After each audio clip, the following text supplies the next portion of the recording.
Before we begin today's episode, I would like to say thank you to our patrons. Major thank you to Dustin Miller, Dave Jackson, Ryan Yingling, Poppy the Keaton, Eric Guess, Chris Copleen, Charlie Young, Colby Moyer, Cody Dawson, Nikolai at Night, Chris from A Novel Console, Low5 Alex, Backlog Adam, JD, and Adam from Revival and Extinction Podcast. If you want to be like these fine folks, you can head on over to patreon.com/pixelprojectradio. There are a variety of tiers to choose from, each with their own benefits. You can get our schedule in advance, bonus episodes, choosing what the bonus episodes are, and more. Once again, that's patreon.com/pixelprojectradio. Also have a quick correction. In this episode, I shout out a previous episode that we did on the show, The Music of Nobuo Uematsu. Great episode, but I mistakenly referred to my guest as Jansen. He is, in fact, Jameson of the Bar Silence Video Game Podcast. Terrific podcast and a terrific episode. I just had Lost Odyssey on the brain. Couldn't get Jansen out of there. He wouldn't leave. So, apologies to Jameson. Go check that episode out, folks. Check out his podcast, too.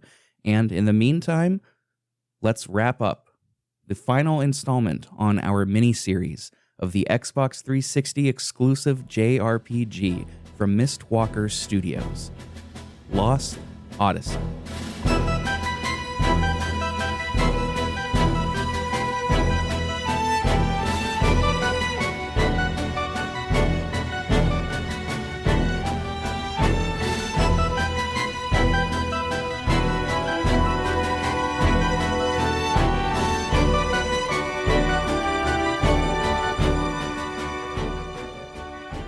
Welcome back to Pixel Project Radio. Once again, we are finishing our series on Lost Odyssey, the Xbox 360 exclusive JRPG by Hironobu Sakaguchi. If you haven't tuned in to parts 1 and 2, those are a great places to start, as we go through the development history and all of the story up until where we left off last time, after the big freezing event that Gongora was up to. Today we are going to start there with Seth and Tolton, and we are going to finish out the game. I'm very excited to talk about this because my perceptions and feelings on the game have changed a little bit since we first started. And I do say we because once again I am joined by the co-host of the 3DO experience, Mr. Thrak. How's it going, Thrak? Hello, I'm doing all right. I just filled my belly with some food, so I'm feeling pretty good right now. How are you? I love to hear it. I was having mic arm issues before we started. That was a little bit frustrating. Yeah, man, I'm doing well. Microphone arm issues, but all is well. And I got to ask you, man, you have since finished this game as well, and you finished it far before I did. And I'm wondering, did your perception of the game change having played and saw the narrative through to the end?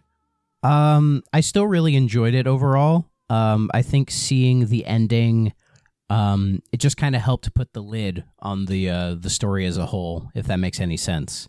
And we'll get more into it, I think, when we get there. But I found the conclusion of the main story to be very satisfying. Okay, cool. Yeah, I just want to say, even though my perceptions have changed, I do still really like this game. But we'll get into all of that as we get to the end.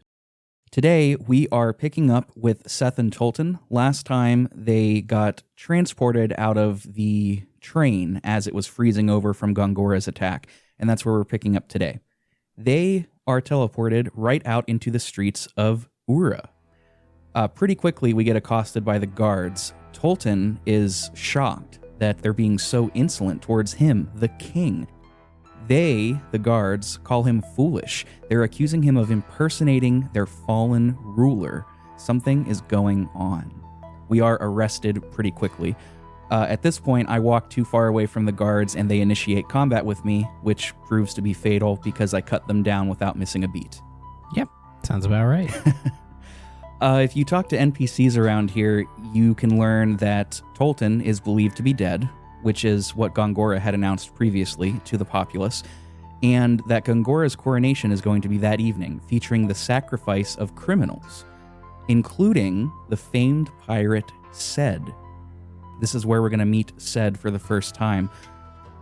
Everybody just assumes that Tolton, like the real Tolton, is a body double, which is hilarious to me.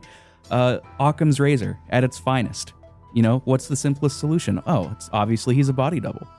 So they're implying that when Tolton died the first time, that one that died was a body double and the real Tolton is around?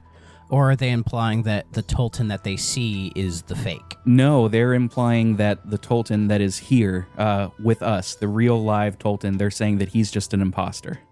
That's why he looks so much like King Tolton. Ah, okay. It would be so much easier to believe that it's actually Tolton, but no, it's just a really good imposter. I mean, if there's anything video games love, it is cloning people. Yeah, and you know, if you play Tolton's coronation backwards, it says, I buried Tolton. No, it says cranberry sauce. Let's get it right. We call him Fulton for false Tolton. Ooh, I like that. I like that. They held a secret look-alike contest, and they found somebody named William Campbell. Yeah, exactly. Speaking of musical references, as we're taken off through the back streets, we know and we glow, and we reach the gates of the capital. Yeah. Gongora's coronation is on screen, and Tolton explains what's going on. Non-royalty in Ura undergo a ritual in which they drink the blood of the royal family to be officially sworn in. The effects here make it look like smoke. It is crazy. Yeah, it's some like Castlevania stuff. I was going to say Catholic stuff, but yeah, Castlevania too. Kind of in the same vein. Oh, yeah. For sure, for sure. The whole drinking the blood of Christ as the form of red wine, I always found strange. Seth gives Tolton the shortest pep talk in history here by basically asking, you going to let him get away with this? And instantly Tolton's resolve is restored. It's pretty great. Or just founded. He's been pretty just kind of morose the whole game.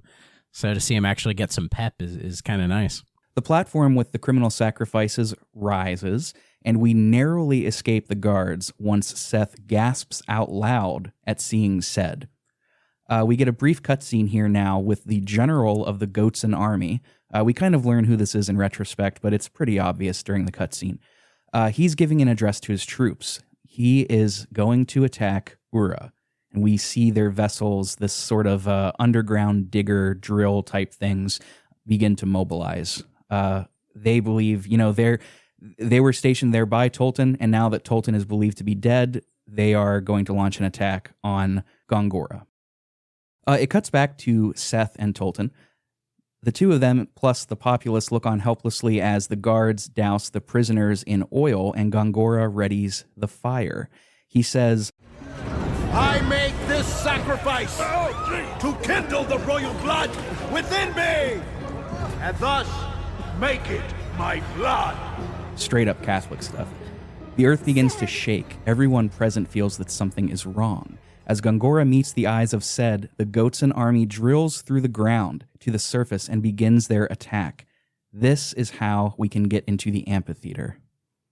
This is crazy here. And I caught myself wondering, because there's so much going on throughout this, there are guards fighting throughout the entire city. I wonder if this had any frame rate issues on the 360. It played great on the Series X, but I have heard that the frame rate was sketchy in general on the 360. You didn't play this on the 360 in the past, right, Thrak? When I first tried playing this, I tried playing it on the 360, but I didn't get very far, like maybe a couple hours in. So I was nowhere near this part. But from my memory on the 360, it ran perfectly fine, but the load times were much more noticeable compared to, say, the Series X, where they basically don't exist. They don't exist so much so that I never even saw the character portrait load screens until I watched a Let's Play. Yeah, I didn't see them either.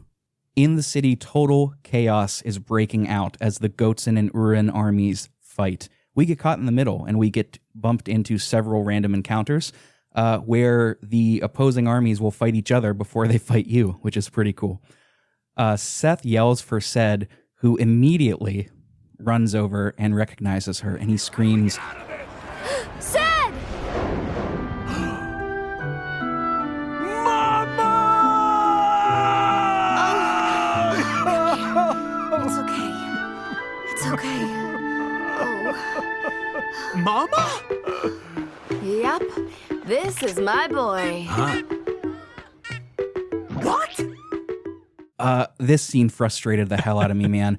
It was almost extraordinarily touching to see this old man in his 60s who has been searching for his mother his whole life, finally reunited. His voice practically breaks when he yells for her, and immediately they shove it aside to do a comedy bit with Tolton's like, "Did you say mama?" I was so upset at this.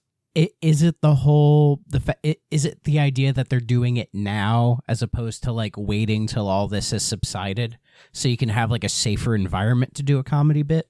I would have just preferred no comedy at all. Like, this was almost really touching. Because, I mean, it is, but they do play Ced's, his relationship with Seth for comedy the whole time. Just the idea that this old, grizzled, like, war veteran guy, who we learn is also very talented in other ways, is just like the moment he sees his mother, he just regresses to, like, just a very young child.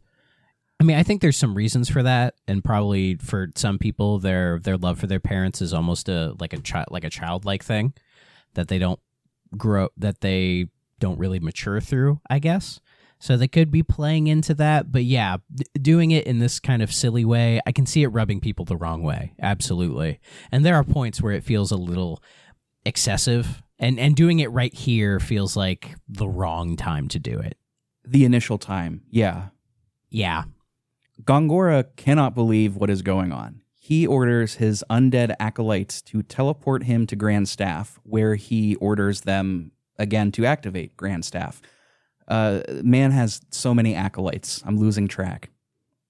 This causes Grand Staff to summon many, what I describe as fantasy-inspired kaiju onto the battlefield, and all of the Goatsen army is just effortlessly wiped out. It's at this point that I started wondering, like, what is Grand Staff? And we kind of see it in action more towards the end of the game, but at this point, it's summoning monsters, it's able to mobilize. It's so much more than just a magic receptor that we were led to believe in the beginning of the game. Yeah, it's doing a good job at this point, showcasing more of what Grand Staff is actually capable of. Because, as you said at the start of the game, it's just this magic scepter, and you think, oh, it's just harnessing all this magic energy. But they do, earlier in the game, talk about the potential it can have to cause massive destruction. And it feels like here is where we're starting. They're giving us crumbs of that, where it's like it can do these, if it could summon Godzilla, what else could it do, Yeah, absolutely. And we're going to be fighting these Godzilla as the game goes on. Don't you worry. We get a brief interstitial of Cook and Max struggling to walk through the blistering cold on the train tracks here. It's kind of just signaling that they're still alive and they're struggling. It cuts then to a really bizarre scene. This is another one of those really weird tonal shifts that I just can't grasp in this game. Ming is sleeping and Jansen is walking around while this 90s piano guitar love ballad plays. Do you remember this? Honestly, I blacked this out completely from my mind, and there might be a reason for that. I'm not sure. It is such a weird choice, man. It's bizarre, but this game's full of weird choices. Yeah, you could say that again. It turns this game out is full of weird choices. There you go. It turns out Ming now remembers her memories. She's reclaimed them.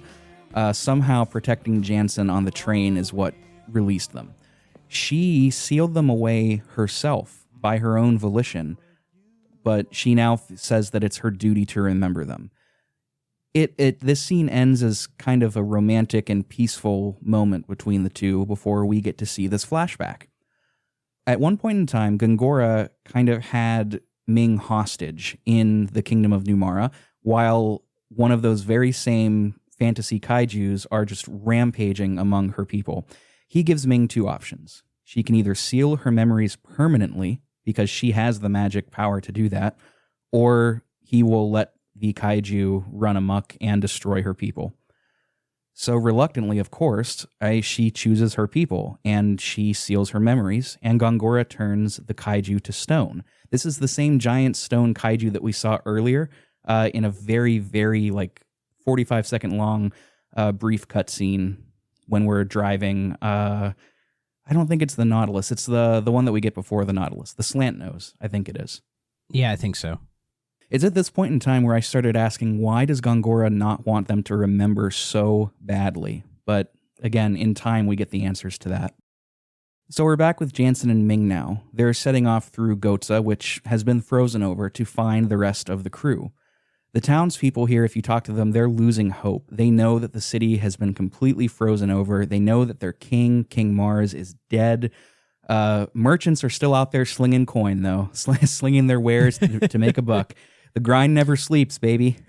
It's like in Chrono Trigger when you are like constantly traveling between the different like times, and it's like you're in like the dystopian future, right? Where just it's all these like weird tribes and there's all these like robot monsters everywhere, but these guys are like, hey, do you need some healing herbs? Do you need some magic potion? Yeah. And weirdly enough, in the future, the merchants have the best prices. So I guess in the dystopian future, eventually inflation will just go away and we'll actually get decent prices, but everything has to go to shit first. And you know what's funny too is if you go to the secret, the hidden merchant that only sells to people from Gotza during this completely apocalyptic time, they still refuse to sell to you because they know that you're foreigners. Racism never dies, man. It's amazing. Is it racism or would it be more like tribalism? Nationalism, maybe? Nationalism sounds right, yeah. Yeah, sure. Ming and Jansen find themselves on the same tracks as Cook and Mac, but their area doesn't have any snow, so it kind of signifies how big this area is. And speaking of Cook and Mac, we get a super brief interstitial here of the two of them passing out due to the harsh winter conditions. They are in trouble, but it's okay. Jansen and Ming eventually do come across them and revive them using magic. But they, of course, attribute this to the power of Lirum, which I still think is pretty lame. Yes. We get a boss fight here, a giant ice monster named Living Ice. This thing will mess you up if you are not ready. This was easily the hardest boss in the game for me. Really? Yes. This is the one I died more on than any other boss. Because as you had said, you mess up if you're not ready. And because if this is the one, if I remember correctly, like halfway through, it just gets ridiculous. It casts Reflect. And so when it casts Reflect, you can't use any offensive magic on it at all. And with the party that you have for it, the only one who can do physical attacks is Mac. But you have to sort of condition the whole party to just like nurse him so that he can do even like a little bit of damage. But then if Living Ice does like a really, like say the all aqua attack, right, and you're not properly prepared for it, it could just wipe everybody clean, you know? Yeah. So that I think it took me like a dozen tries to beat him. I think I died once to this, but I was lucky just by pure happenstance that I had a lot of the bombs, the bomb items, which does not trigger the reflectability. So you can use those all day and not worry about it getting reflected back at you. I didn't think about that. It's very handy for this fight and for some of the later ones too. Did the bombs do a lot of damage? They do about as much damage as their equivalent magic spells. So if it's a Groundus bomb, it's going to do about as much damage as Groundus. Okay. Interesting. Yeah, it doesn't really clearly signal this to you. And if you show up to this boss without those, you know, like you said, you're going to have to just rely on Mac. But it has the potential to be one of the more challenging fights in the game for sure. Yeah, like once I beat this boss, I don't think I struggled with any other boss through the rest of the game. There might have been one or two I had a little trouble with, but nothing that bad. We do persevere, though, and after the fight, they let you know what happened to Sarah and Kaim, and we swap back to Seth and company. We're in a sewer level. Oh, fuck yeah. Do you like sewer levels in JRPGs? I feel like there's a sewer level in every game, not even just JRPGs. There's always a point we have to go into the sewers. Like, I don't think I've ever been in a sewer in my entire life. I don't know about you, but it's such a common area to have in video games, you know? And I mean, it's fine, I guess, but it happens so often. It's just like, oh, here we go again, you know? they're always full of rats that are just trying to chomp at your ankles, and sometimes they're like really strong for no reason. Yeah, or mutant alligators if you're playing Parasite Eve. I have not played Parasite Eve. Or murderous villains if you're playing Xenogears. I haven't played Xenogears either. Or they're full of the hobos that give you a bunch of XP in Yakuza Like a Dragon. Fortunately for us, this sewer looks really complicated in its design, but it's actually pretty straightforward as long as you keep an eye on where you are. There are magic reactors or magic reserves down here because JRPG. Yeah. And we do eventually down here find the Nautilus. This is Ced's ship, his own personal ship. But unluckily for us, so has one of those kaiju. And I can't remember the name. It's like Anthrosaurus or something? I think you're right on that. I can look it up to be safe if you want. Yeah, if you want to. Because we're in disc 3 at this point, right? Yes. Yeah, let's see. This fight can be extremely easy, but the game doesn't really give you a way to prepare. So the best strat that I found was to use black magic or items on the crane that is carrying magic missiles. Once that crane, the magic beast, correct? Yes, yeah. Yeah, that's kind of a gimmick fight. Yeah, it is. Once you charge that crane with enough magic or magic items, the fight ends automatically because those missiles will attack the monsters. There's no way to know this until the battle actually starts, which is where Seth hatches the plan. So if you don't have magic on any of your characters, which right now is Ced, Tolton, and Seth, or items, then you're shit out of luck because this thing has over 10,000 HP, and at this point in the game, it is going to rock your world. Absolutely. But slightly off topic, what do you think about Ced, like as a member in combat? Oh, like, right. Did you like him? Should did talk you not about like Ced him a little bit? Yeah. I ended up not using Ced very much, even though he does have some of the best abilities in the game for the Immortals to learn, specifically Yes. Persistence and Double Item, and Ultimate Analysis. Those are all OP abilities by far. I managed to get Persistence and Double Item on most of my guys, but I like him more as a character in the story than in combat. I think it's hilarious that he just has a rifle. I think that's great. But that has like a little crossbow at the end of it too. Yeah. Yeah. Yeah. Yeah. I actually Ced was a permanent member of my party when I got to him. Oh, because really? In RPGs, I tend to prefer the more physical kind of fighters anyways. Like I'll always have a offensive magic user and a healer, but I've always liked the swordsman types, right? But Ced, it was just nice to like get a different battle animation. Because Seth and Kaim have essentially the same one where they just charge at him with the sword and do the damage, right? And Tolton's kind of the same. And then all the magic users, they just do the same thing. They build up the magic and then they go, hee-yah, and do the thing. So for Ced, it was nice to get something a little different, just for my own sake. But yeah, he is a very usable character with all of his abilities. And I forget the name of it off the top of my head, but he has the one ability where you can retreat from any battle no matter what. Turn tail. And I use that quite a bit, particularly when we're getting near the end of like disc 4. I use that a shit ton, and it saved me a lot of hassle. Ced's abilities are extremely good. And something that I learned a little bit too late is that your immortals do not learn the abilities that are linked unless those mortals are in your party. So it is really beneficial to use Ced to at the very least, get those OP abilities onto your immortals. I had the exact same issue because I was trying to learn, I think it was a level 6 black magic for Ming and Sarah, and I had it linked, right?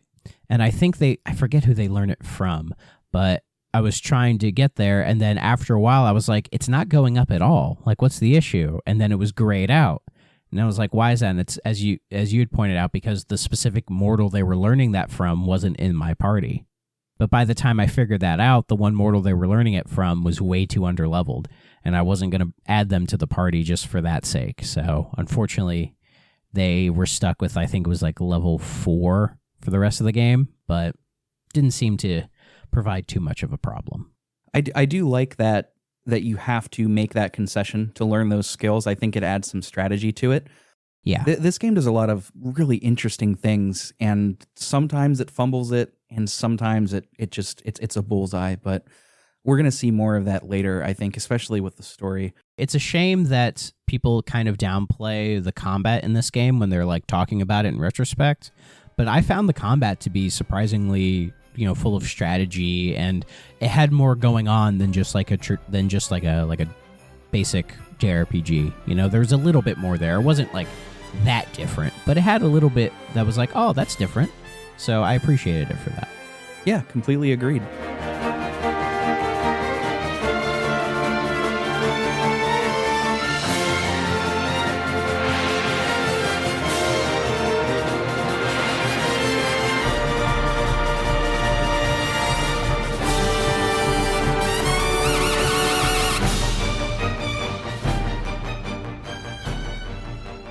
So after we do defeat this kaiju with our magic missile, we escape on the Nautilus through the underwater of the sewers.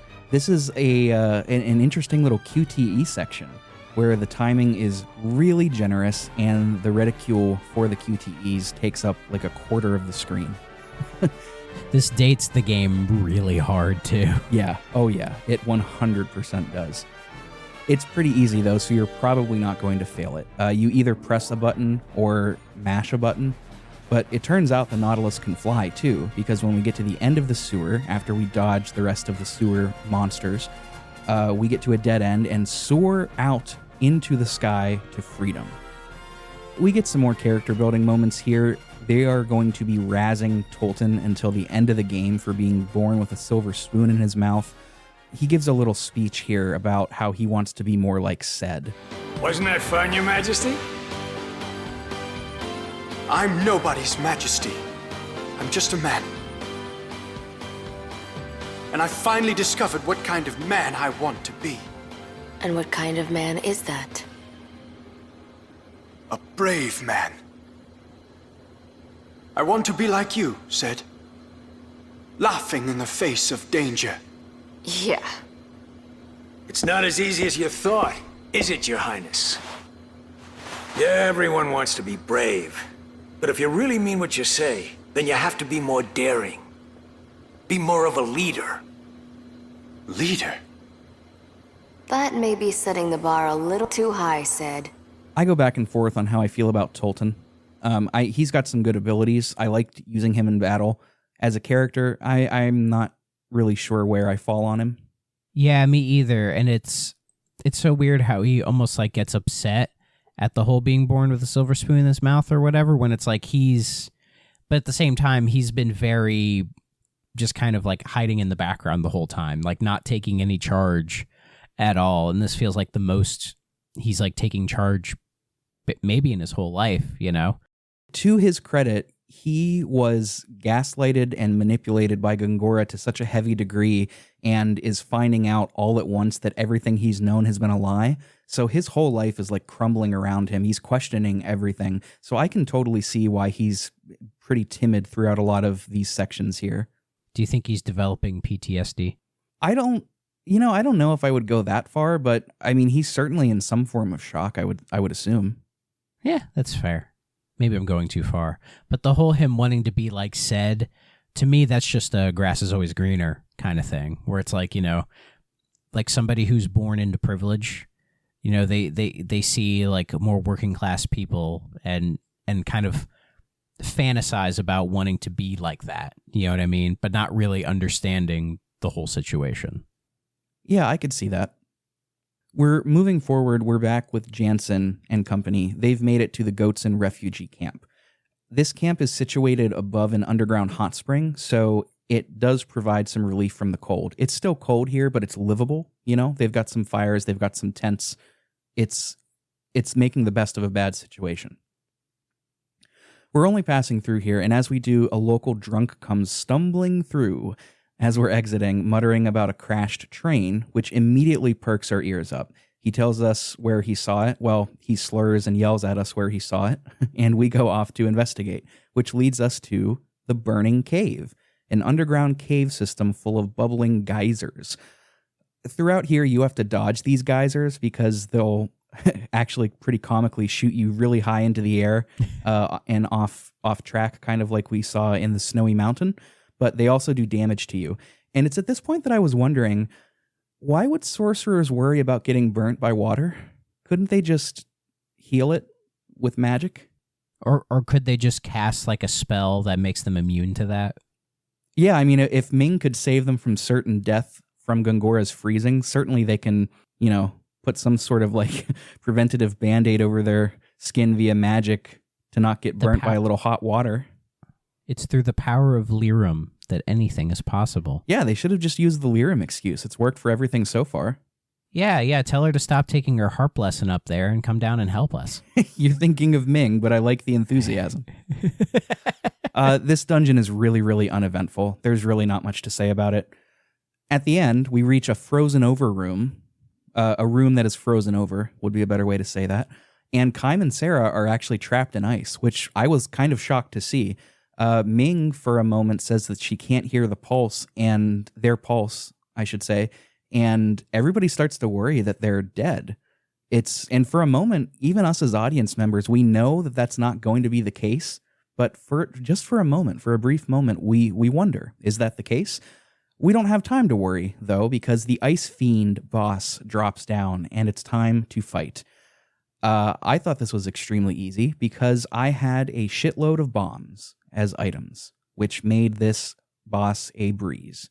It does have auto-reflect. So did you run into the same issues with this boss, Thrak, as you did with the last one? Not as much, because if I remember correctly, before this boss, when you're in the refugee camp, you can buy a bunch of warm vests. Yes. That they don't make you immune to ice stuff, but they essentially extremely lower the damage of it. And so I just loaded up the party with those and equipped it. And it made the boss much, much more manageable because, before he has auto reflect, so you can't cast anything at all.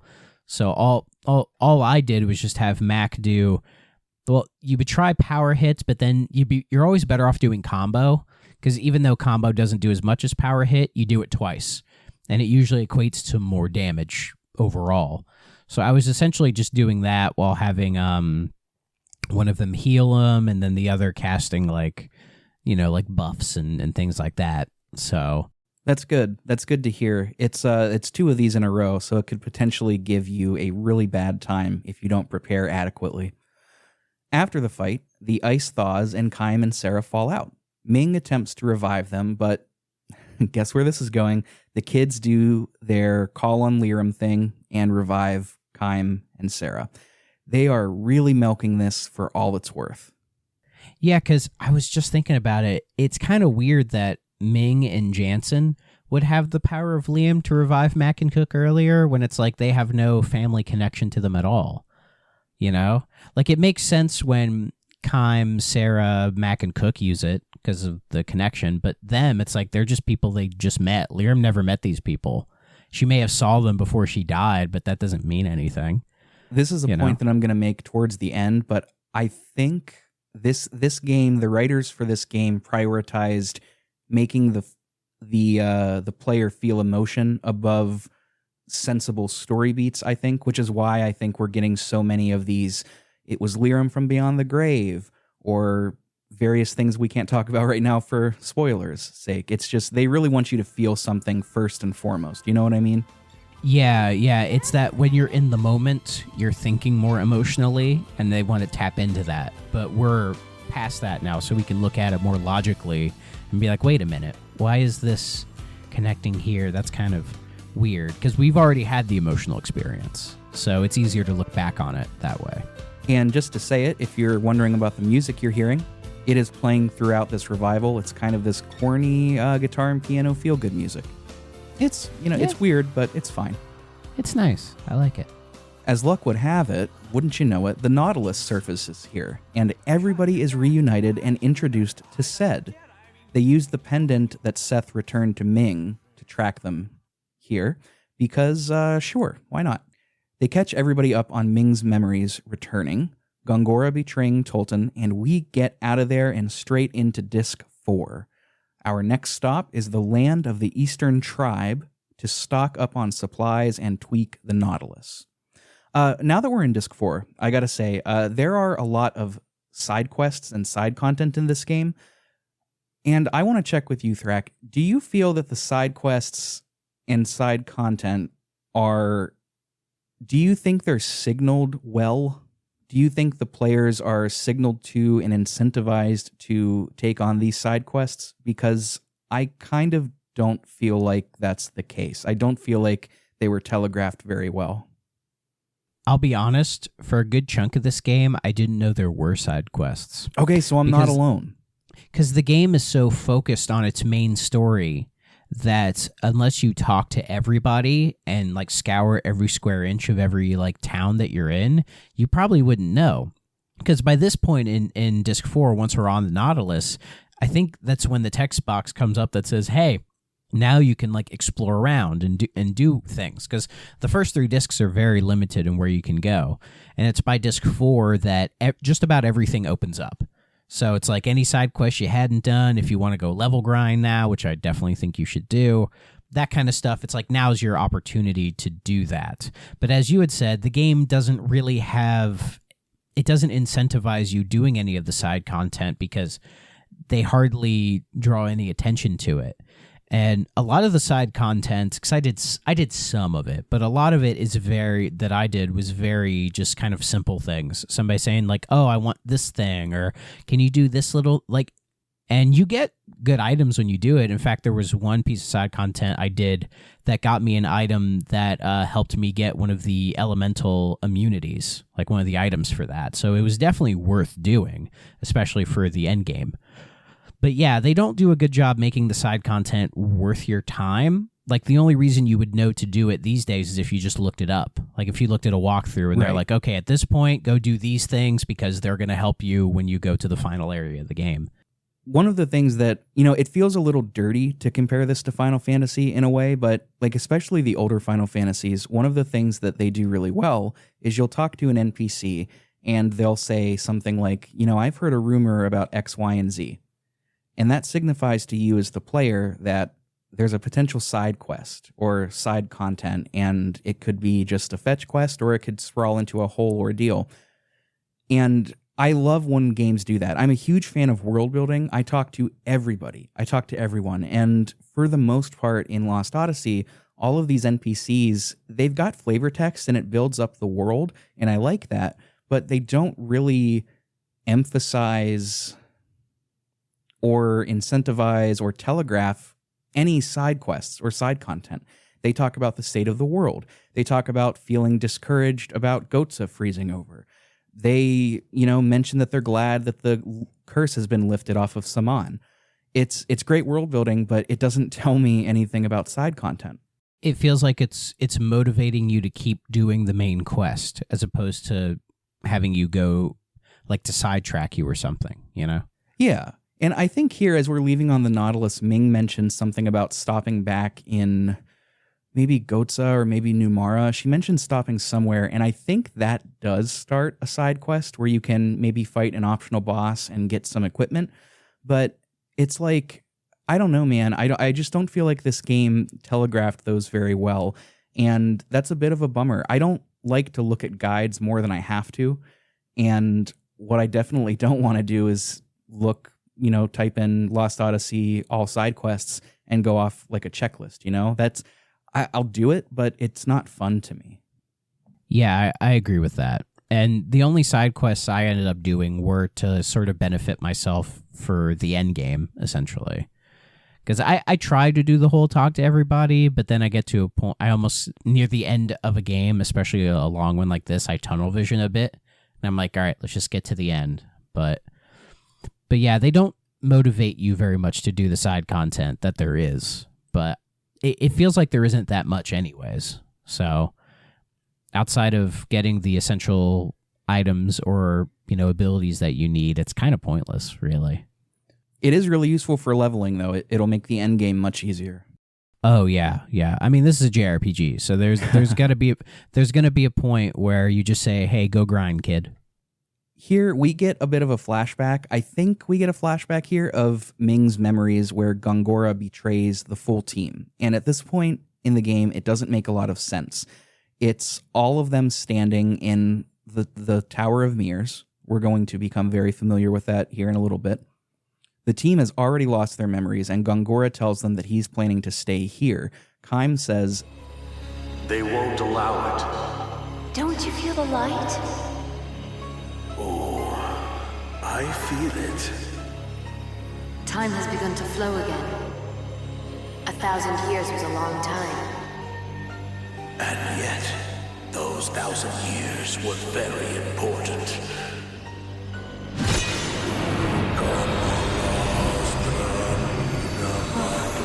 A saving spell. That won't work. You think?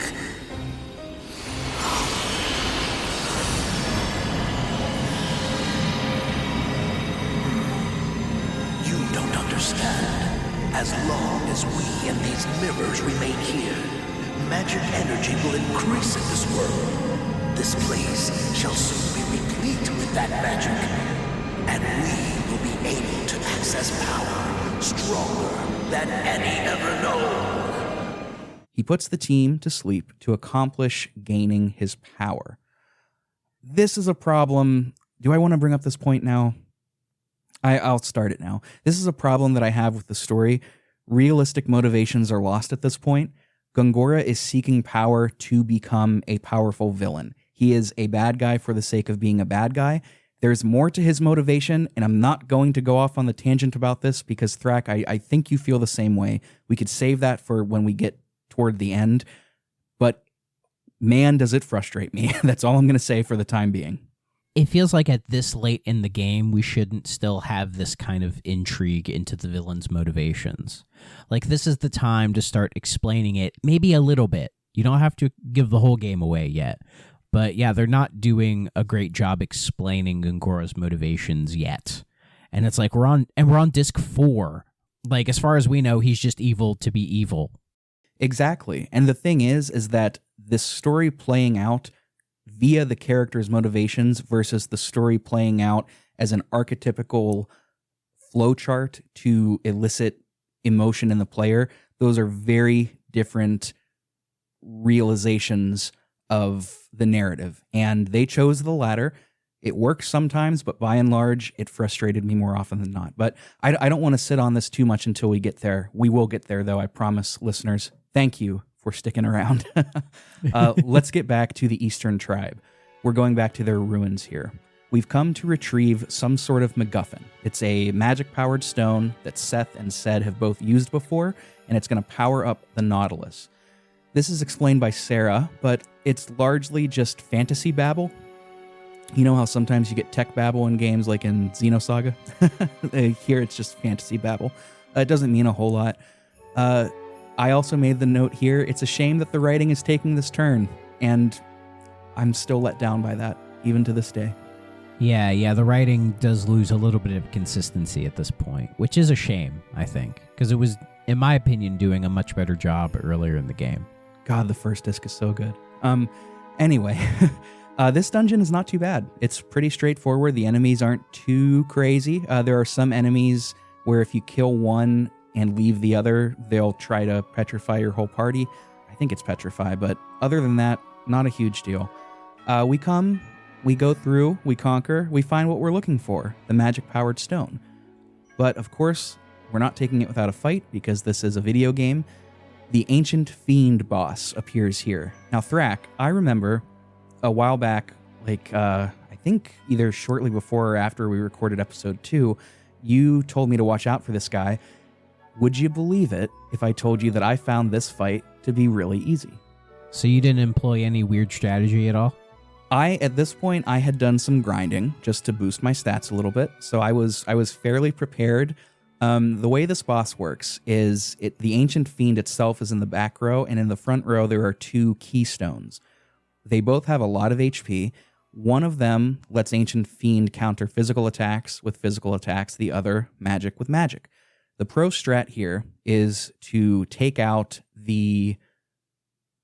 I think it's the magic one first, but all in all, you want to take out one and leave the other, because that will, one, take away his ability to counter, and two, take his GC down.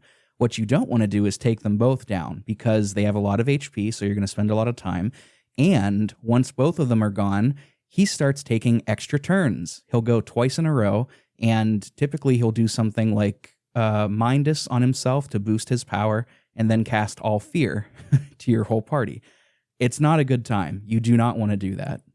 The big one is Shadowus. Yes, As he Mindus casts and that. Shadowus together is devastating. Yes, that was basically the strategy, was take out the magic one and then get the physical one down so where his guard condition was, I think once it's like in the first bar, like you're going to do the same amount of damage. And then you just spam Ancient Fiend, because I don't think he does attack with the other keystones, but it's not nearly as bad. And most of the time he doesn't even attack. So yeah, you spam it on Fiend, and then when he's down, then you attack that physical keystone, hopefully with like 1 or 2 hits. And then yeah, that's what I was referencing, but you came to that conclusion on your own, because you're a smart boy. He definitely will mess you up if you're not prepared and you just want to mash attack. Once we beat him, we have our MacGuffin. Now the Nautilus is powerful enough to push through the wicked storms we haven't been able to get through before. As we head towards Numara, though, bad news. Because that kaiju that Gongora turned to stone in exchange for Ming's memories, the Arthrosaurus, I wrote it down here, it is back. It is not stone no more. So we have to take care of it. Itself, not a big deal. It's not an overly difficult fight. But the problem is, the game says, okay, you could handle 1. How about you handle 4 more, and you got to defeat them all before they reach Numara? So now we have to defeat 4 of them, one by one, by going from top to bottom, and we have to get them all before any of them reach Numara. Did you have a problem with this? At first, I was thinking, oh shit, like this is gonna be rough. But there is one thing I learned with the Arthosaurus, and that is they are incredibly susceptible to sleep. Yes. And so you can run up to one, just like cast sleep on him, and then just leave the battle, and he'll still be asleep. So basically, the master strat, for those listening, is just put them all to sleep, and then fight the one that's like closest to Numara, like just take him out, and then once he's done, then by that point, one of them may be awake, one of them may not be. There's a good chance one of them will be awake, and then maybe try to take that one out. So it is still timing based, but you have more control over it when you learn that you can put them to sleep, and they will be more susceptible to sleep. And also, each one has a specific element that they're weak to. But by this point, I imagine if you've been playing the game this far, you know which ones to look out for. So. Yeah, that's what I did. I didn't bother putting them to sleep since they each have an elemental weakness, but it is different. I just went top to bottom, took them out one by one. You really shouldn't have a problem unless you're very underleveled, I would think. I would agree. So we take care of them, we save Numara, and all of the Numarans are actually really pleased to see Ming. They're all talking about how happy they are that Queen Ming is back. Talking to them, we learn that Kakanis has taken over. And when we see him in the palace, he is thrilled to see us. He's bending on his knee. He's kissing Ming's hand. He's thrilled that she's back. And of course, it's a ruse. That night, Kakanis unleashes a brutal attack on the palace with several of his tanks. Much of his guard is being put onto this task. He is trying to kill all of us. He feels that Numara embracing pacifism is a sign of weakness, setting it up for failure, and he wants to take control. Of course, we knew this was coming, so as he's attacking the palace, we kind of say, hey, yoo-hoo, and he turns around, and here we are. And this initiates the final fight with Kakanis. This, for me, was the hardest fight in the game. I thought this fight was fucking bullshit. It is bullshit, but at this point, I had I forget what it's called, but it's the ability that makes you immune to fire element attacks. So for me, it was nothing, because most of the attacks are fire elements.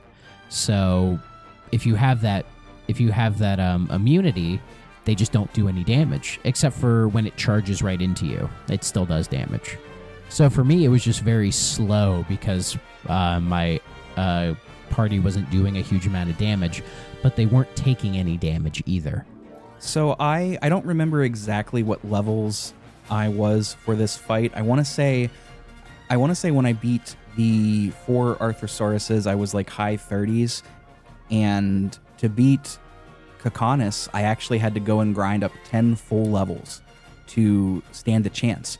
And this is when I talk about this game being wildly inconsistent. This is one of those things. Boss fights can vary so dramatically, even though the Arthrosaurus fight and the Kakanis fight, the only thing separating them is going onto land into New Mara. That is literally the only thing. There is no other story content or battles at all. And that is poor boss design. I hate to say it, but it's just poor design. The reason this fight is so tough is because Kakanis has his tank, obviously, and he's got these 2 auxiliary tanks. And here's what happens on the first turn. One of those auxiliary tanks will sap your member's MP, and it will charge up Kakanis' tank by half. The other auxiliary tank will do the same. Now Kakanis' tank has a full charge. Then 2 turns will happen, and this always happens in this order, and he always does it on the first turn. First, he does an attack that rams your party and neutralizes your GC. Your guard condition is gone. It's still there, but it's like a debuff, it's gone for like a turn. And then he uses this cannon attack that attacks everybody as if they have no GC, and it will either wipe your party out or it will bring them all very close to death. That's why I had to level up 10 levels, because otherwise I just did not stand a chance. It was immensely frustrating. I thought about quitting the game and just doing the rest as a Let's Play on YouTube. I'm not going to lie to you. That's totally understandable, because if I didn't have fireproof, I probably would have been the same. So when I got to this fight, like literally I didn't die. I couldn't die if I wanted to, other than the charge. But yeah, the game doesn't do a good job of like explaining that to you as well. So I totally understand the bullshit aspect of it. It's a shame, man. I'm going to save my thoughts for when we get to the end. But you take down Kakanis. The Looney Tunes villain is finished. Heihachi at home. He's done. He's back home. Yeah, he's back home for good. After the fight, we meet Ming's ladies in waiting. They're basically just like her royal advisors, right? Yeah, I would say so. A little bit of that, and also, I forget what they were called, but I think it was in Star Wars Episode 1, like those girls that kind of surrounded the Queen, Oh yeah, Queen Amidala. Is it Amidala or Amidala? I think it's Amidala. Yeah, I know what you mean. Yeah, it's exactly like that. They're thrilled that Ming is back, obviously. They want her to stay and rule. Now that Kakanis is gone, they want her to bring peace to the kingdom again. But she tells them no, she has to be away for a while. And while she's gone, they're in charge. And this is where we get Ming's first and only dream. It really just kind of gives us more character building into Ming. It lets us know that, through her 1,000 years of living, Ming has gotten really good at deducing people's true intentions just by kind of looking into their eyes. It's fine. It's a fine piece of character building. That's apparently why she trusts Jansen so much. She could just tell that he's not a horrible person despite his sexual harassment at times.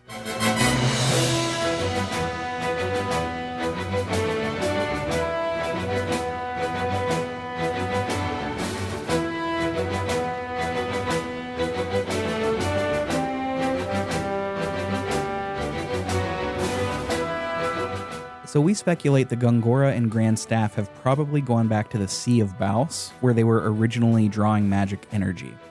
So we need to take the White Boa to get there, because it's surrounded by ice, and the White Boa is a big ship.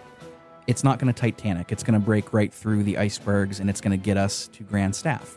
The White Boa also is big enough to berth, BERTH, the Nautilus in its hull, so you have both ships at this point. Nice. Grand Staff itself, it's not really that dissimilar to Experimental Staff. It's less annoying, to be honest, as a dungeon, anyway. Some of the I would enemies agree. here are really brutal. There's one in particular called Experiment 1. It appears first as an optional battle. You can look inside of these tanks to fight it.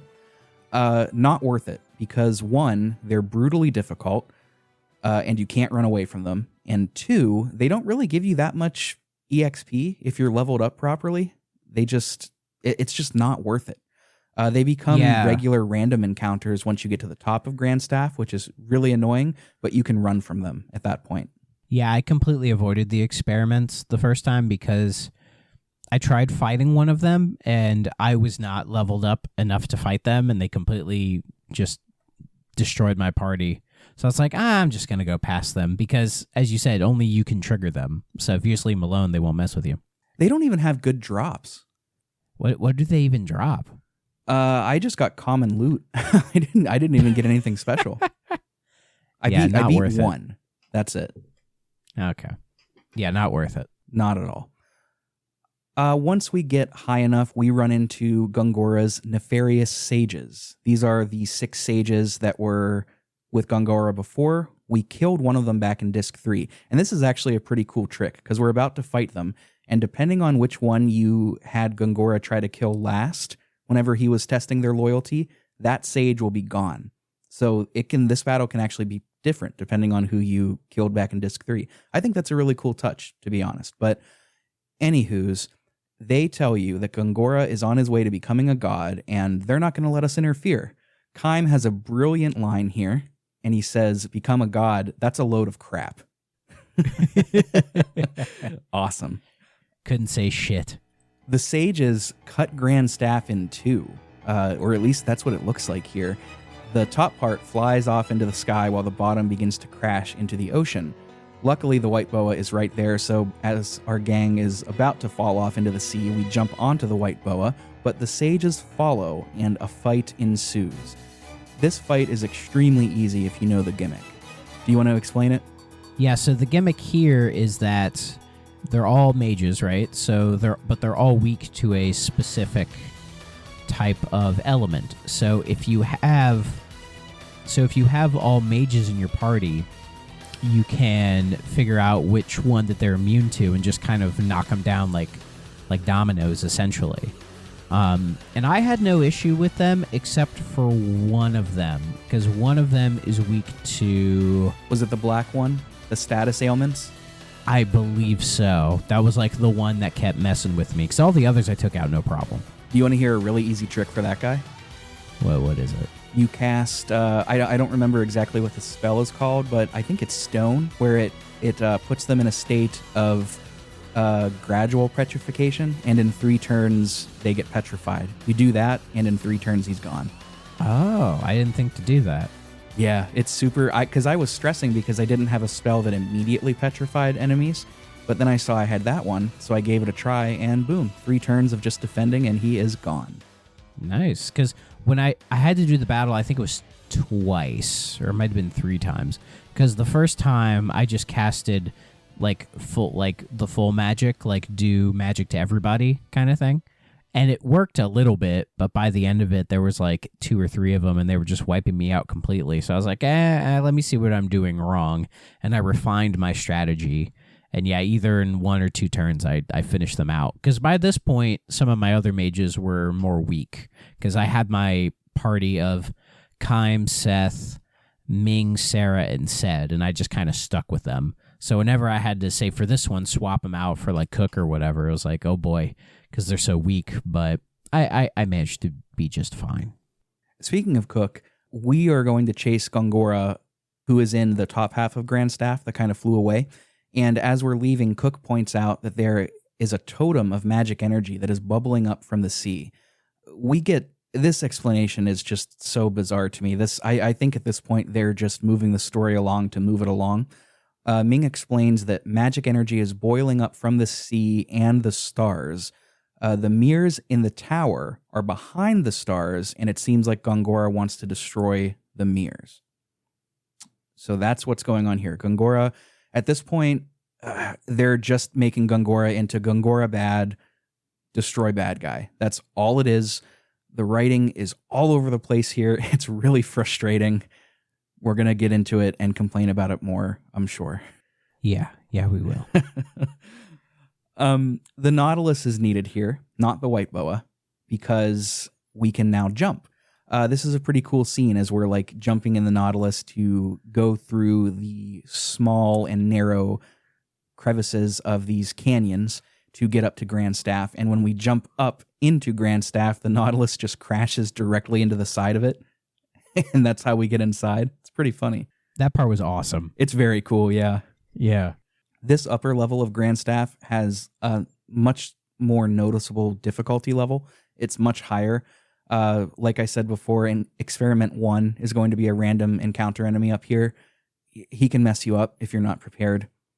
But otherwise, this is a pretty standard dungeon. There is a centerpiece that's like a lift, like an elevator that can go up and down and rotate, that can make this a bit tricky. I don't know. Did you get turned around there at all? No, I didn't. Because at this point, if I remember correctly, this is when I decided to go grind and just like level up to where I was like 70 something. And so by the time I came back and went through the whole thing, most of the enemies weren't too bad as far as difficulty. And yeah, I could see the elevator giving you issue, especially if you're trying to get all the items, because there's some good item drops, especially at this late in the game. Yeah, there are some really good weapons for Kaim and I think Mac too.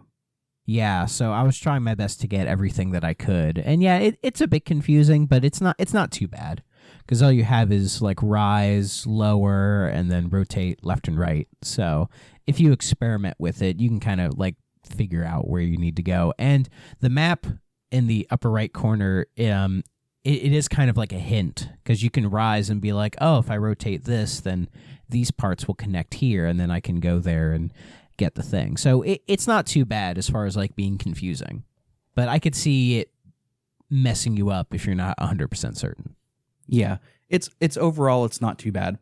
Once we get up a little bit higher, we can find these stairs that are going to lead directly to Gongora, but he has sealed them off. He's created a magic barrier here, and it's too strong to disarm manually, so we need to shut Grand Staff's system down. Essentially what happens here, there's a bit of technobabble from Ced explaining how this is going to work, but the gist of it is this. You're going to make 2 teams of 2 people. 2 teams of 2 people, and each team is going to go into a subunit of the magic supply to destroy it, while Ced handles the bigger system. And time for some JRPG stuff. Ced explains it like this. The subunit's interior exists within a different dimension, because of course it does. Yeah, of course. So, and inside of this dimension are 2 bosses. I think they're called guardians, maybe, or commanders. Generals, yes. Yeah. And the gimmick to this fight is you have to destroy both generals on the same turn. Otherwise, the imbalance in the subunits will cause the magic energy to go completely crazy because it's so imbalanced, and it's going to blow up everything. Because why else wouldn't it? Yeah, this is like, there's so much technobabble here that it's like kind of hard to follow. This is just, it's JRPG stuff, man. Like, I love JRPGs so much, but this is straight out of JRPG 101. It feels like it's trying to give a gimmick to a later boss fight that without the gimmick, the boss fight would be nothing. So they're trying to do something to make it a little different, but it feels completely unnecessary. And even the story reason they have for trying to explain it still doesn't make a lot of sense, you know? Yeah. Thankfully, though, the fight's not that crazy bad, because the game will automatically show you both generals' HP. It gives you that concession. And each turn, even though they do heal themselves, Ced is able to halt that by doing something from the control panel. He can stop one of them once per turn from healing themselves. So you can manage this pretty well to make it such that you take them out on the same turn. Funny enough, this is actually something that Xenosaga Episode 1 does as well, and it's just as frustrating in that game. Yeah, I can see that. But we do defeat these interdimensional generals, and this is where we confront confront? This is where we confront Gongora. He explains why he initially betrayed us here and chose to stay in this world. Surely you felt the myriad of feelings interwoven in these people's lives. Don't you think the energy that evokes such feelings is incredible? The joy and sorrow they feel, the energy that keeps them alive, inherent in all people. If I am infected by this virus called emotions, I welcome it. You say you find feelings incredible. How can you possibly attempt to control them? It is because they are incredible that I covet their power. And I have come to know this desire through this world. As long as people live, I shall acquire unlimited power. And this body shall truly be immortal. Why do you not see how much better it would be to experience the joy of infinite power instead of the burden of your physical bodies? And now we are going to get into some of my frustrations with this game and Gongora's motivations. So Thrak, I wrote a little summary here, and please correct me if I'm wrong, but this is the gist of it, and then we'll talk about what Gongora actually tells us. What's actually going on here is the 5 immortals came to this world to investigate a rise in magic energy that was slowly destroying the immortals' world. It was human emotions that were giving rise to magic energy and was corrupting the immortals' world. They refer to the human emotions as a virus. So while the 5 immortals are investigating the cause, their memories get sealed, but somehow Gongora awakens to his and remembered the mission. He became, quote, infected by the virus and relished in feeling emotions. This is how he developed his intense magical powers. This is what began his corruption and why he chose to stay back and seek ultimate power. That is what is going on. What Gongora tells us here is basically just that he's feeling emotions, he feels really strong, and he's going to become a god. Is that about right, Thrak? Like the god of emotion or something. It's not even clarified. He just says he feels emotions, they're making him powerful, and now he's going to become a god. It doesn't go into any of that backstory about why the immortals came here. And this is where, and I think you feel the same way, Thrak, this is where my frustrations with this game's writing come into full force. I am so mad that they hid this motivation behind an optional side quest that the game does not direct you to. You find all of this out, what I summarized here, in Gongora's journal inside of his mansion. And it's missable. It's totally missable. Yeah, I honestly, I don't even remember if I found that journal.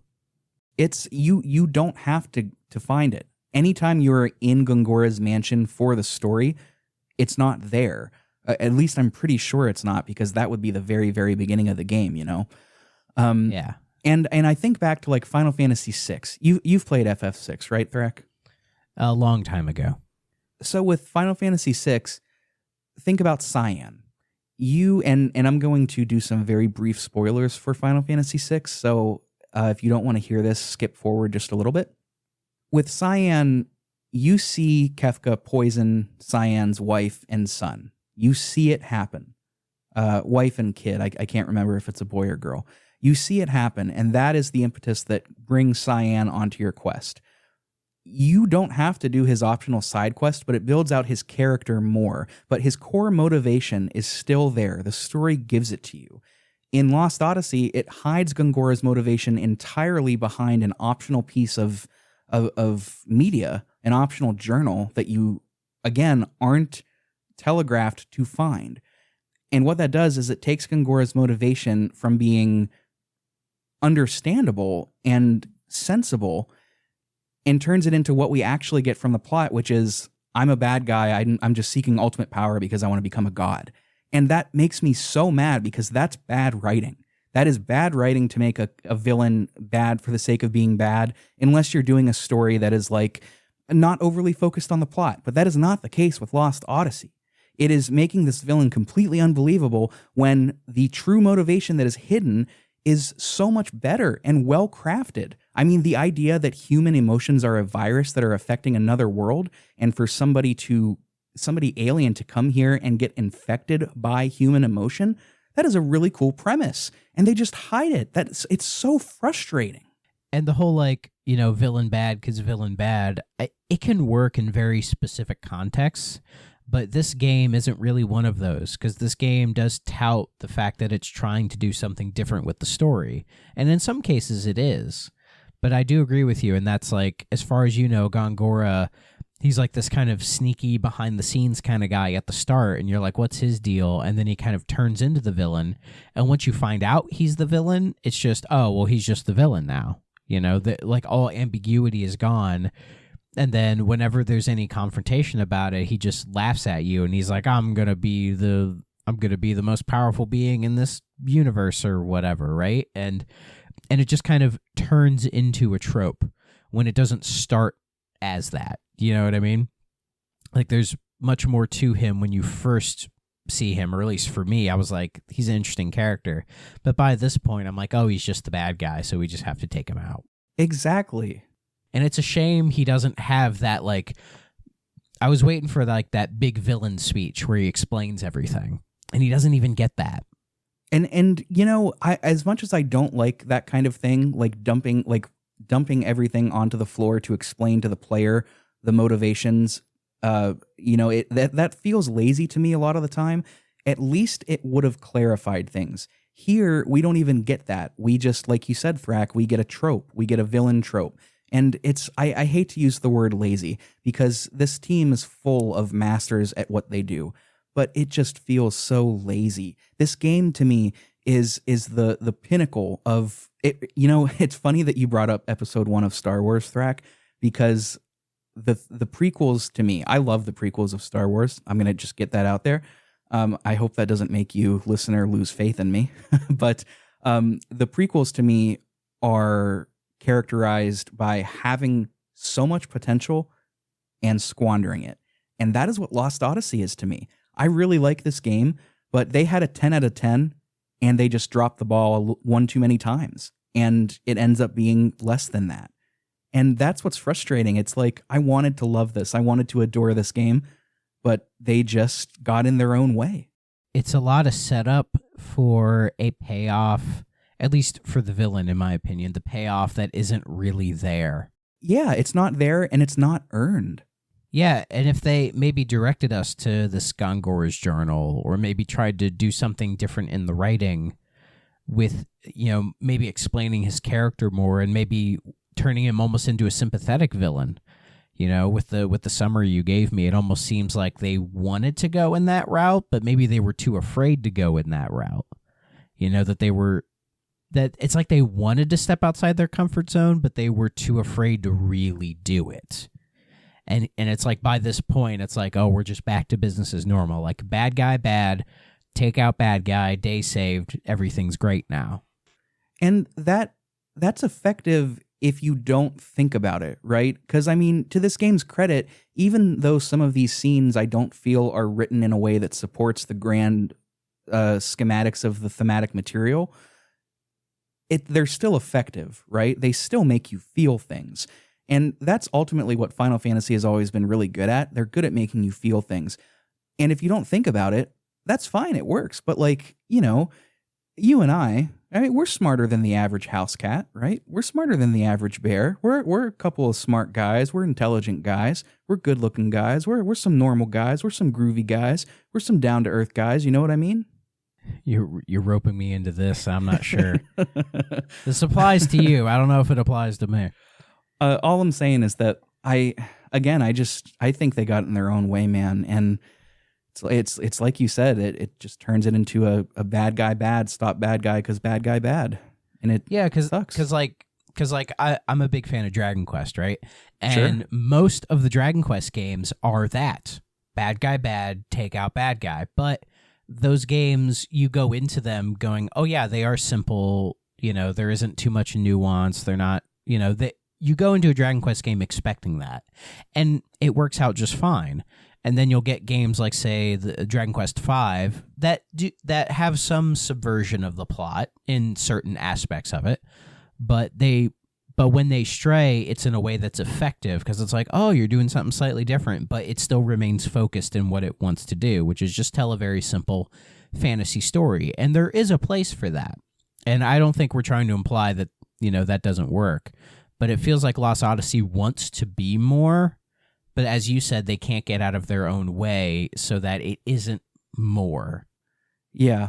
And, if Dragon Quest let off one of its installments with something like the 1,000 Years of Dreams, then you do not get to just do like a generic plot. And, Lost Odyssey, it did the dreams so well to the point where it's like, okay, you've set the bar. You don't get to go lower than that. You just don't get to. And if you do, it's disappointing. Maybe they should have got the guy who wrote the 1,000-Year Dreams to maybe not write the whole game script, but maybe have him look at the main script and help out with it. Because it could have helped with the consistency of the writing. I mean, yeah, that's, again, we're back to the crux of the issue. It's just missed potential. It's a shame, and I still like this game. I think we both do. I mean, this is a really, really good game that I think anybody that likes JRPG should play. It's just, I'm mad at it because I love it so much, Yeah, you're not mad, you're disappointed. You're disappointed, yeah. Yeah, exactly. Getting back to the story, Gongora muses over the fact that the immortals cannot be killed, so he decides to fuck with us by taking control of Jansen and initiate a fight between the immortals and our party and Jansen. You basically just defend until Gongora gets tired of it and summons a meteor storm that knocks all of us out. And as we come to, Grandstaff collides with the Tower of Mirrors. Gongora prepares to sever the link between worlds, which, the more I think about it, would seemingly just kind of fix this issue. But we get there towards the end. Yeah, but linking between different worlds, that's a different game. It's true. As he's about to do this, you hear their superiors calling to them, the immortals' superiors calling to them from beyond the mirrors, demanding that they return. Gongora resists, of course. He says that he will become a god. And he disappears. I'm not really sure where he goes at this point, but he disappears for the moment. But for now, Grandstaff is collapsing, and for what must be the third or fourth time in this game, we've got a timed escape to get out of here.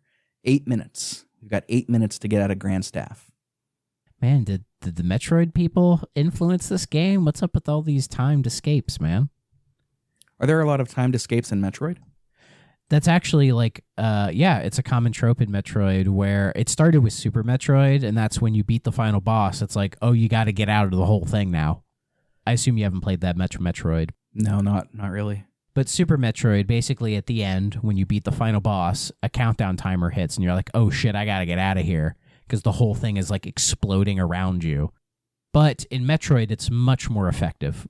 It's much more effective because that game is about exploring the map.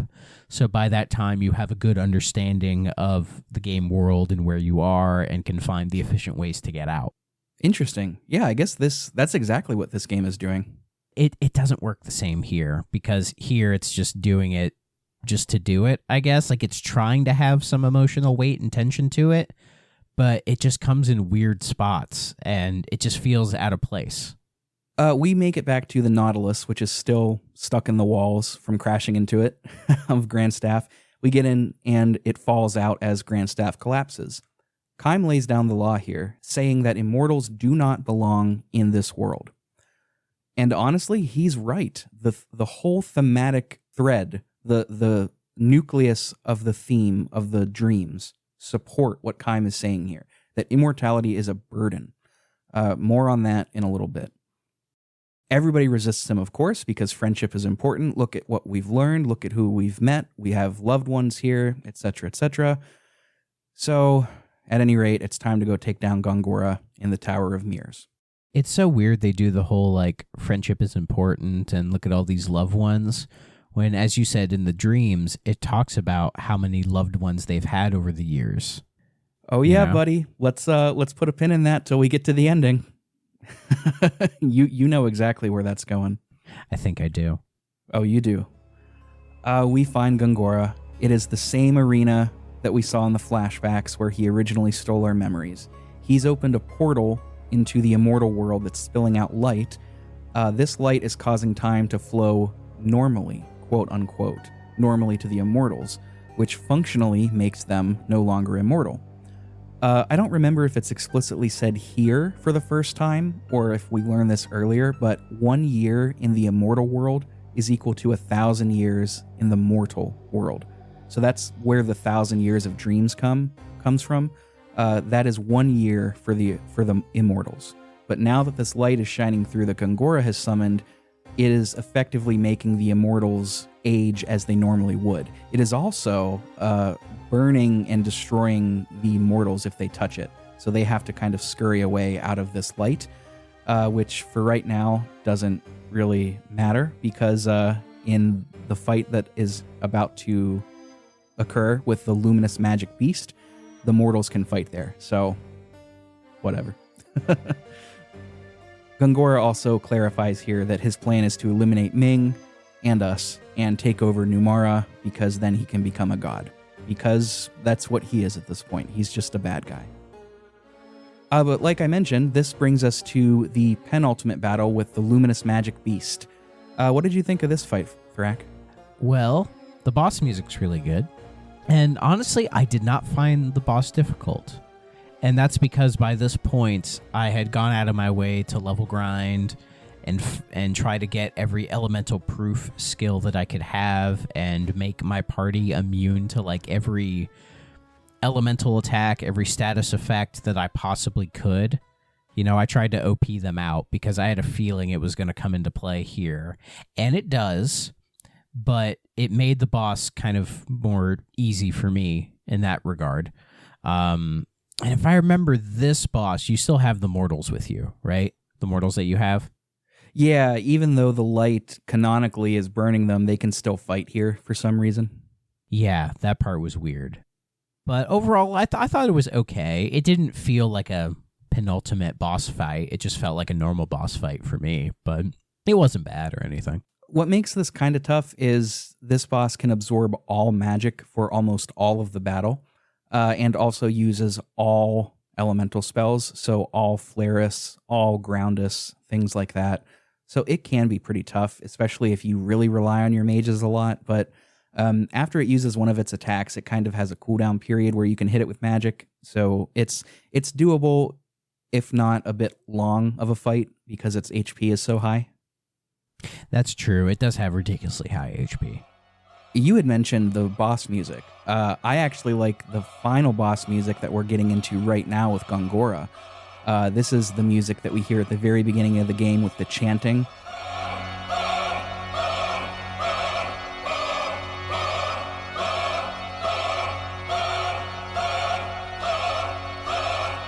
That comes in kind of rhythmically, and then out of nowhere, that very slow, distorted pick slide on the electric guitar.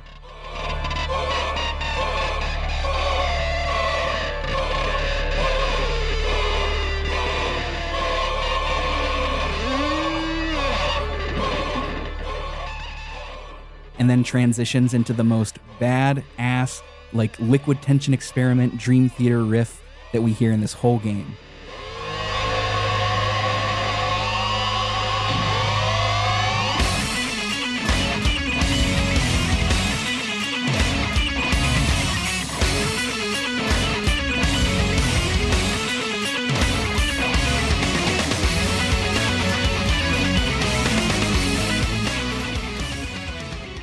I do agree, it does sound better. It was just the Luminous Magic Beast. It almost sounded like Bond movie soundtrack music or something. But yeah, Gongora's music is much more like classic final boss kind of stuff. It isn't as like outlandish as like the Final Fantasy X final boss music that like comes right the fuck out of nowhere for me. But yeah, here it is really fucking cool. It's awesome. Would it be an unpopular opinion for me to say that I like this soundtrack more than Final Fantasy X? I don't think so. I'd be curious to where Uematsu would rank them. Like, which one would he prefer? He is on record of saying that like he gets really giddy and excited when people like bring him copies of Lost Odyssey to sign, or like tell him that they love this game's soundtrack. Like, he loves this soundtrack. He thinks this is some of his best work. I mean, I would agree with that. It's just I'm curious to if he would like this one over, say, Final Fantasy X. It's tricky because To Xanarkand is, for my money, maybe the most Final Fantasy of all the tracks, if that makes sense. But like the 10 soundtrack as a whole, I don't know. It's really, really good, but I don't know, man. Lost Odyssey is just on another level. I agree. Like this one is very, very special. Listeners, if you want to hear more about that, I did a good episode with Jansen from Bar Silence talking about Nobuo Uematsu's music, and we camp out on Lost Odyssey quite a bit. So check that out. It's a really fun episode. It was a great episode. It's actually my favorite episode you've done. Oh, thank you, man. We didn't plan to talk about that, and I'm assuming that's genuine. I won't tell them about the $20 that I just slipped you to say that, but thank you, Thrak. I appreciate that very much. Oh, that wasn't $20. Oh shit! I gave you my 100. All right. No, you slipped me something else.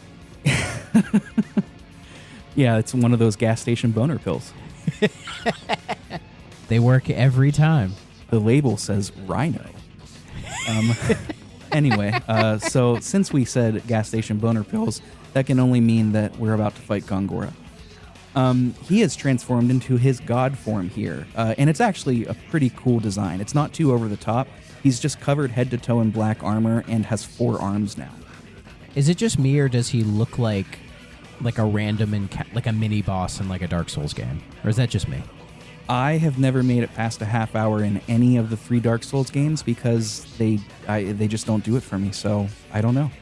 I totally understand.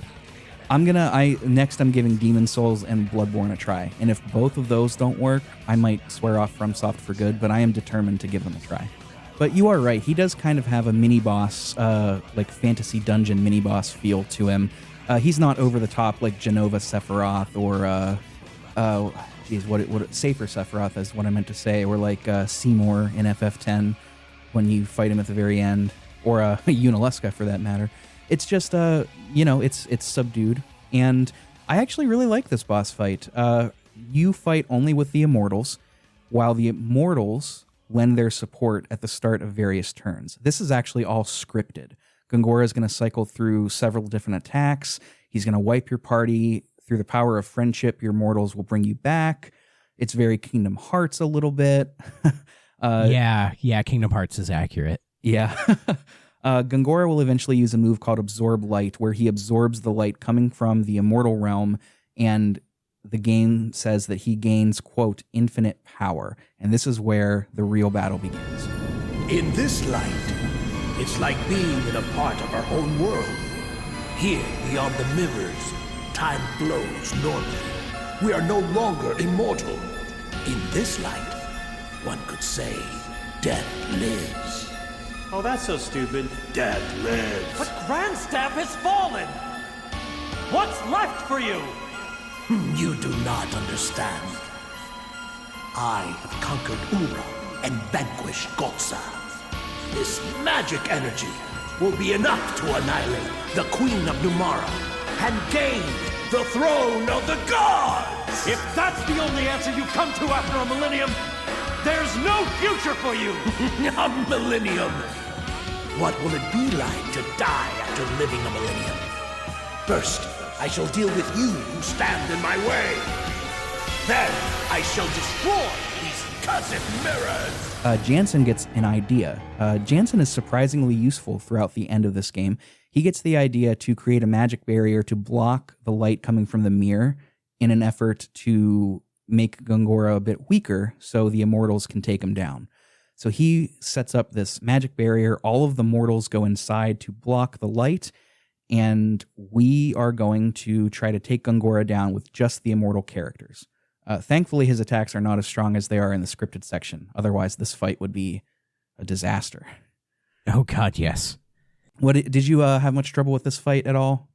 No, I never failed once, but I think that's probably due more to its scripted nature, and that by this point, hopefully, you have powered your characters up enough to where they can handle this boss fight.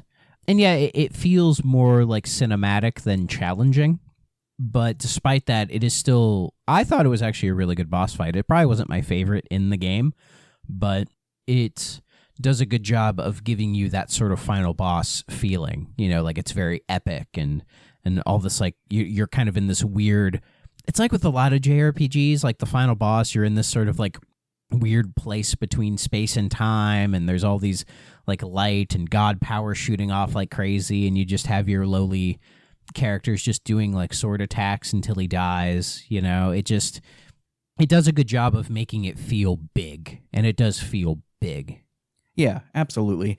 I didn't struggle with these, but they were definitely difficult. I wasn't quite at level 70 or anything like that. I was barely level 60. So, I mean, this last part of the game wasn't exactly easy for me, but I made it through. And so do our team. We beat Gongora down, and he reverts to his normal form, and in an instant, Seth deals a blow to knock him out. But we're not out of the woods yet, because the barrier that Jansen put up, it's stuck, and it pins the mortals inside. So now they're getting just lambasted with that light from the immortal realm. They are burning, they are passing out, and honestly, for a moment, it looks like they may well die. And it's actually, to their credit, this bit of writing is kind of good, because Gongora stands up, he's woozy, he's stumbling around, and he just says, "I've won. This is what I've wanted all along." One. What do you mean?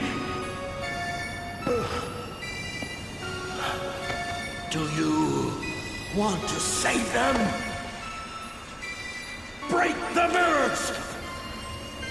Do it yourselves!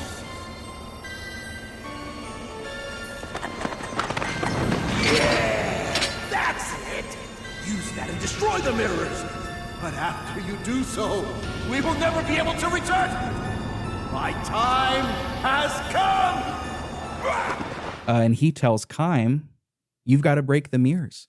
If you want to save them, you've got to break the mirrors, and that's going to trap us here for all eternity." So Kaim is stuck between a rock and a hard place. He doesn't know what to do. He hesitates. Well, he knows what he must do, but he doesn't have the resolve to quite do it. But Seth steps up in an instant. She charges Gongora. She tackles him, basically, and she's pushing him towards the mirrors, and she yells to Kaim, "Break the mirrors." And after a beat of consideration, he picks up Gongora's staff, chucks it, and the mirrors shatter. The mortals are free, and Seth, saying her final goodbyes, forcibly takes Gongora with her back into the immortal realm as the portal closes. Were you expecting this? No, actually. I wasn't either. I really thought after we beat Gongora, like, I thought the game would kind of wrap up. I didn't see this coming. It does a good job of not choreographing the final sacrifice ending. You know, because I'm sure you've seen it before with games or other media where it's like, oh, they're setting up this one character to be the one that sacrifices themselves to save everybody, right? But here, they never do that. Like, there's never any weird stuff with Seth indicating that she's going to do that or anything. Like, they don't do a thing where, like, oh, like, Sed dies, so she has no reason to keep going, so of course she would be the one to do it. You know, they don't do that. So I was surprised that they did that. And I got to admit, it hit me a little bit, because I liked Seth, you know? And to see her do the ultimate sacrifice was, like, surprising. But it was a good surprise, I found. Yeah, I agree completely. I really like Seth, too. And, you know, they don't really play this up for a lot of drama, but there is a nice moment where, you know, she does that. Everybody's shocked. Like, they didn't know that she was going to do this. And Sed kind of just mouths the words, "Mama." But he doesn't actually say anything. It's just the subtitles will say it. They don't dwell on it, but it was a nice touch. I really liked it. Yeah, that one hurt a little bit. Yeah. I credit where it's due. I mean, this game drops the ball a lot, but not here. Actually, speaking of dropping the ball, we have one more Beyond the Grave moment, because of course we do. We've got to get out of the Tower of Mirrors because it is collapsing in on itself. So we get into the Nautilus. The rudder is jammed.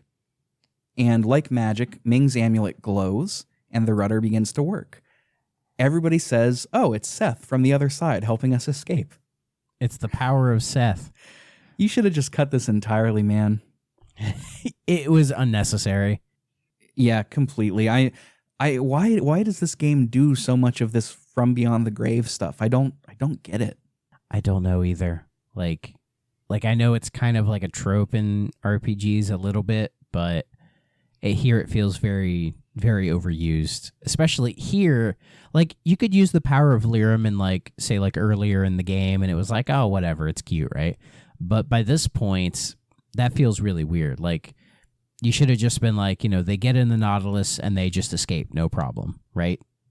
So the tower, we get out of there in the Nautilus, and the tower, I mean, there's like some kind of a wormhole that I guess was created when the mirrors were destroyed that just kind of sucks the tower up. I don't know. I thought the portal had closed after Seth and Gongora went through, but I guess maybe the magic instability. I don't know. There's a wormhole that opens. The tower gets sucked up and it's gone. Everything from there is gone completely. And that's kind of it. We get the final scenes of the game here. They begin with a voiceover from Sarah detailing their new life. The Immortals decided to stay behind in the mortal realm. Kaim and Sarah are looking after Cook and Mac and becoming farmers. Said, along with Sarah, Mac, Cook, and Kaim, get dressed up in this world's version of tuxes and gowns, which is very funny to me. Very JRPG design. It's so... Kaim's tux is so funny.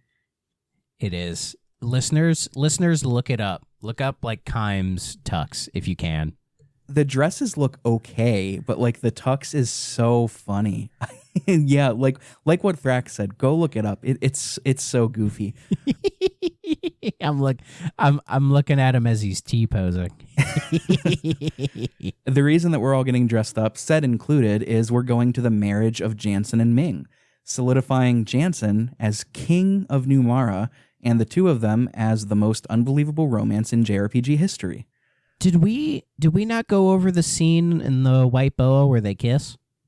Wait, wasn't that last episode? If it was, I'm forgetting. Because there's that bit when we get the White Boa, and then they're on the top and they're just chatting, right? And then Ming just decides to kiss him, and then he's like, "Oh, what?" And then Cook and Mac are laughing, and he's like, "Hey, you dumbasses, get back here!" Oh yes, that does happen in. Well, it should have happened in this episode. That's right. I don't think I took notes on it. But it's basically exactly what you just said. They have a moment, they kiss. There's really nothing between them that would signify them being a good match, aside from the writers wanting it to be. But other than Ming just saying, "Oh, I think he's a good guy." Yeah. Her entire dream exists, so we can say, well, Ming can see his true character, so she knows him. Yeah, which, I mean, that's probably realistic. Why, like, my assumption here, sorry ladies, is that women are just like, oh, he's a good guy, sure. But, I mean, there's probably more to it than that, but I don't know. I'm not touching that. I'm staying away from that. Nope. This is impression Thrak 94 on Twitter. I don't actually know if that's your handle or not. It is, actually. Oh, shit. Okay, well. What, are women going to get mad at me that I'm implying they date dudes because they think they're good guys? I'm not jumping into this conversation, man. You're on your own. Okay. So this ending here, by the way, Tolton also has resumed his role as king. He is now committed to pacifism and peace. He wants to promote a peaceful existence throughout all kingdoms. It is a very feel-good ending, and I have a lot of problems with it. So I will say, before you get into that, it reminds me of the ending of Dragon Quest VIII, because the ending of Dragon Quest VIII is also like a wedding, where it's like, oh, everything's fine, But with Dragon Quest VIII, at the end of the wedding, there is a little twist, which essentially is just to get you to play the post-game content. But that aside, what did you not like about it? Well, let's talk about it, because I'm wondering how you feel about this. So here's the deal. It actually ends with Kaim saying, he says more than just this. They're talking about how they're going to stay. I think Sarah says another millennium isn't too bad. And Kaim says eternity's not so bad. And my problem with this is, yes, it's a very feel-good ending. Yes, it does a good job of making everybody tear up with happiness, but it betrays the thematic core of the game. every single 1,000-year dream, every single one, all 26 of them or so. I did not read the DLC dreams, unfortunately. But every one, the core theme is one of two things. It's either that war and violence begets war and violence. It's just an endless cycle.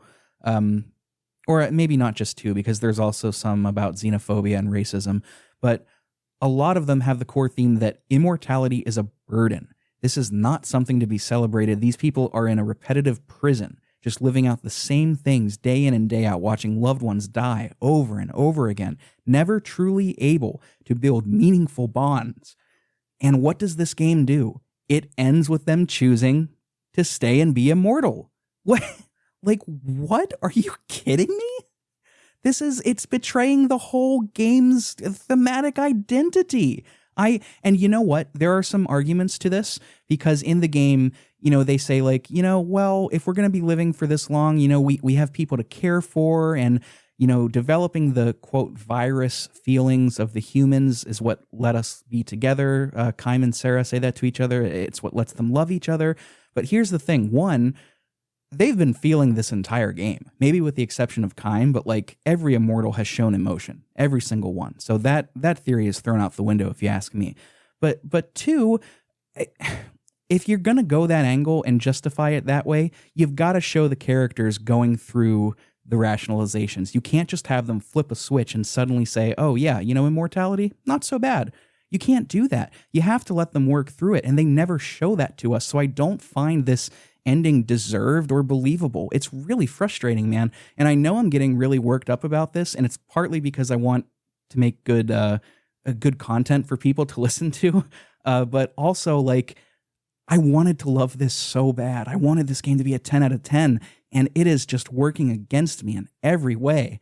They did this to me. I'm the main character. They deliberately made this bad to make me mad. I'm obviously kidding, but enough of me talking. I'm kind of going off the rails here. What did you think of this, Thrak? I agree with a lot of that.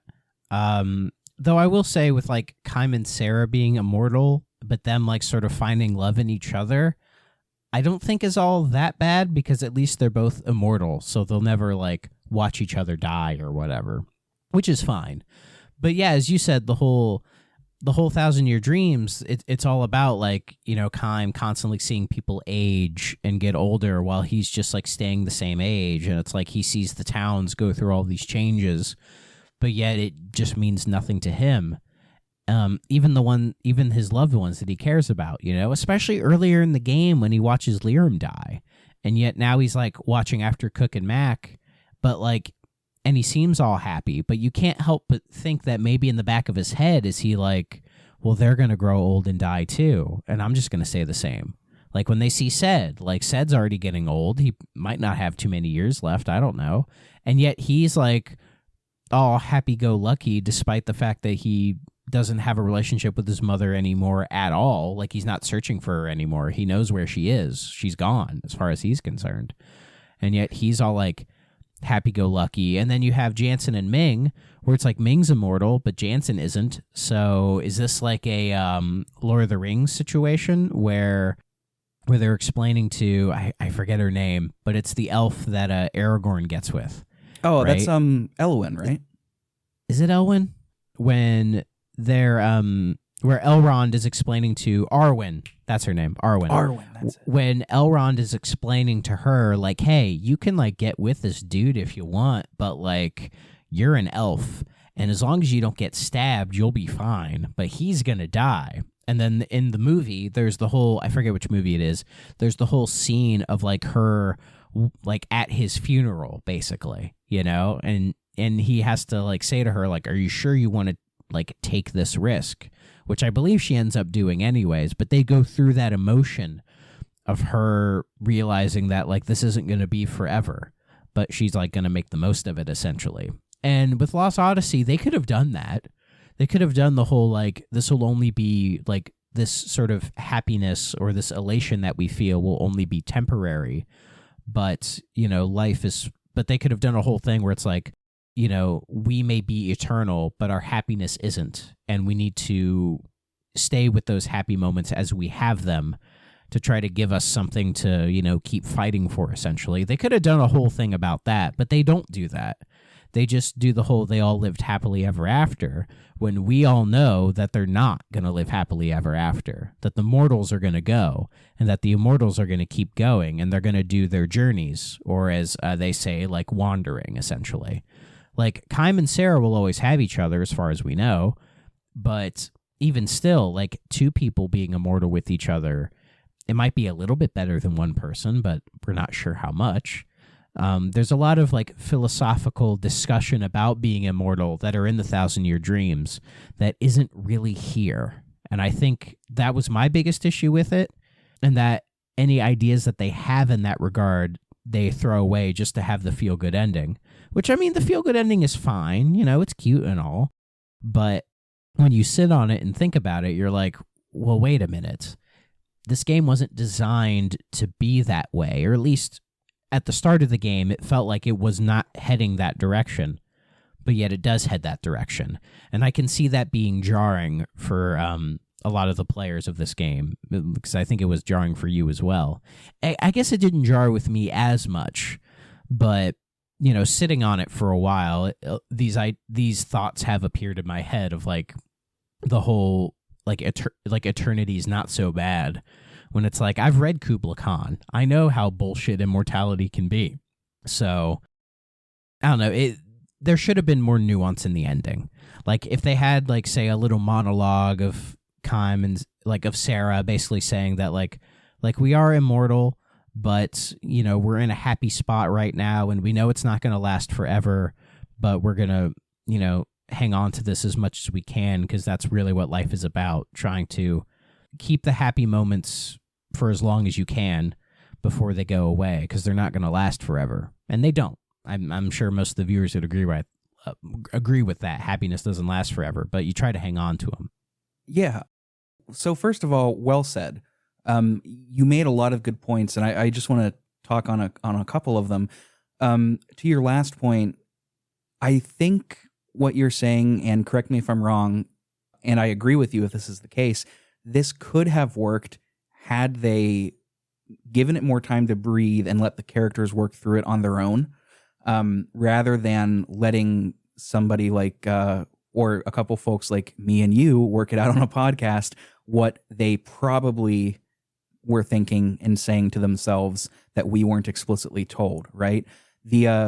I think if you're going to betray a game's theme or a piece of a work's theme, that's okay, and it can be very powerful, but you have to do it responsibly and set it up well. I just don't think they gave it time to be set up and executed well here. They just expected us to say, oh, how sweet, Is that what you were saying?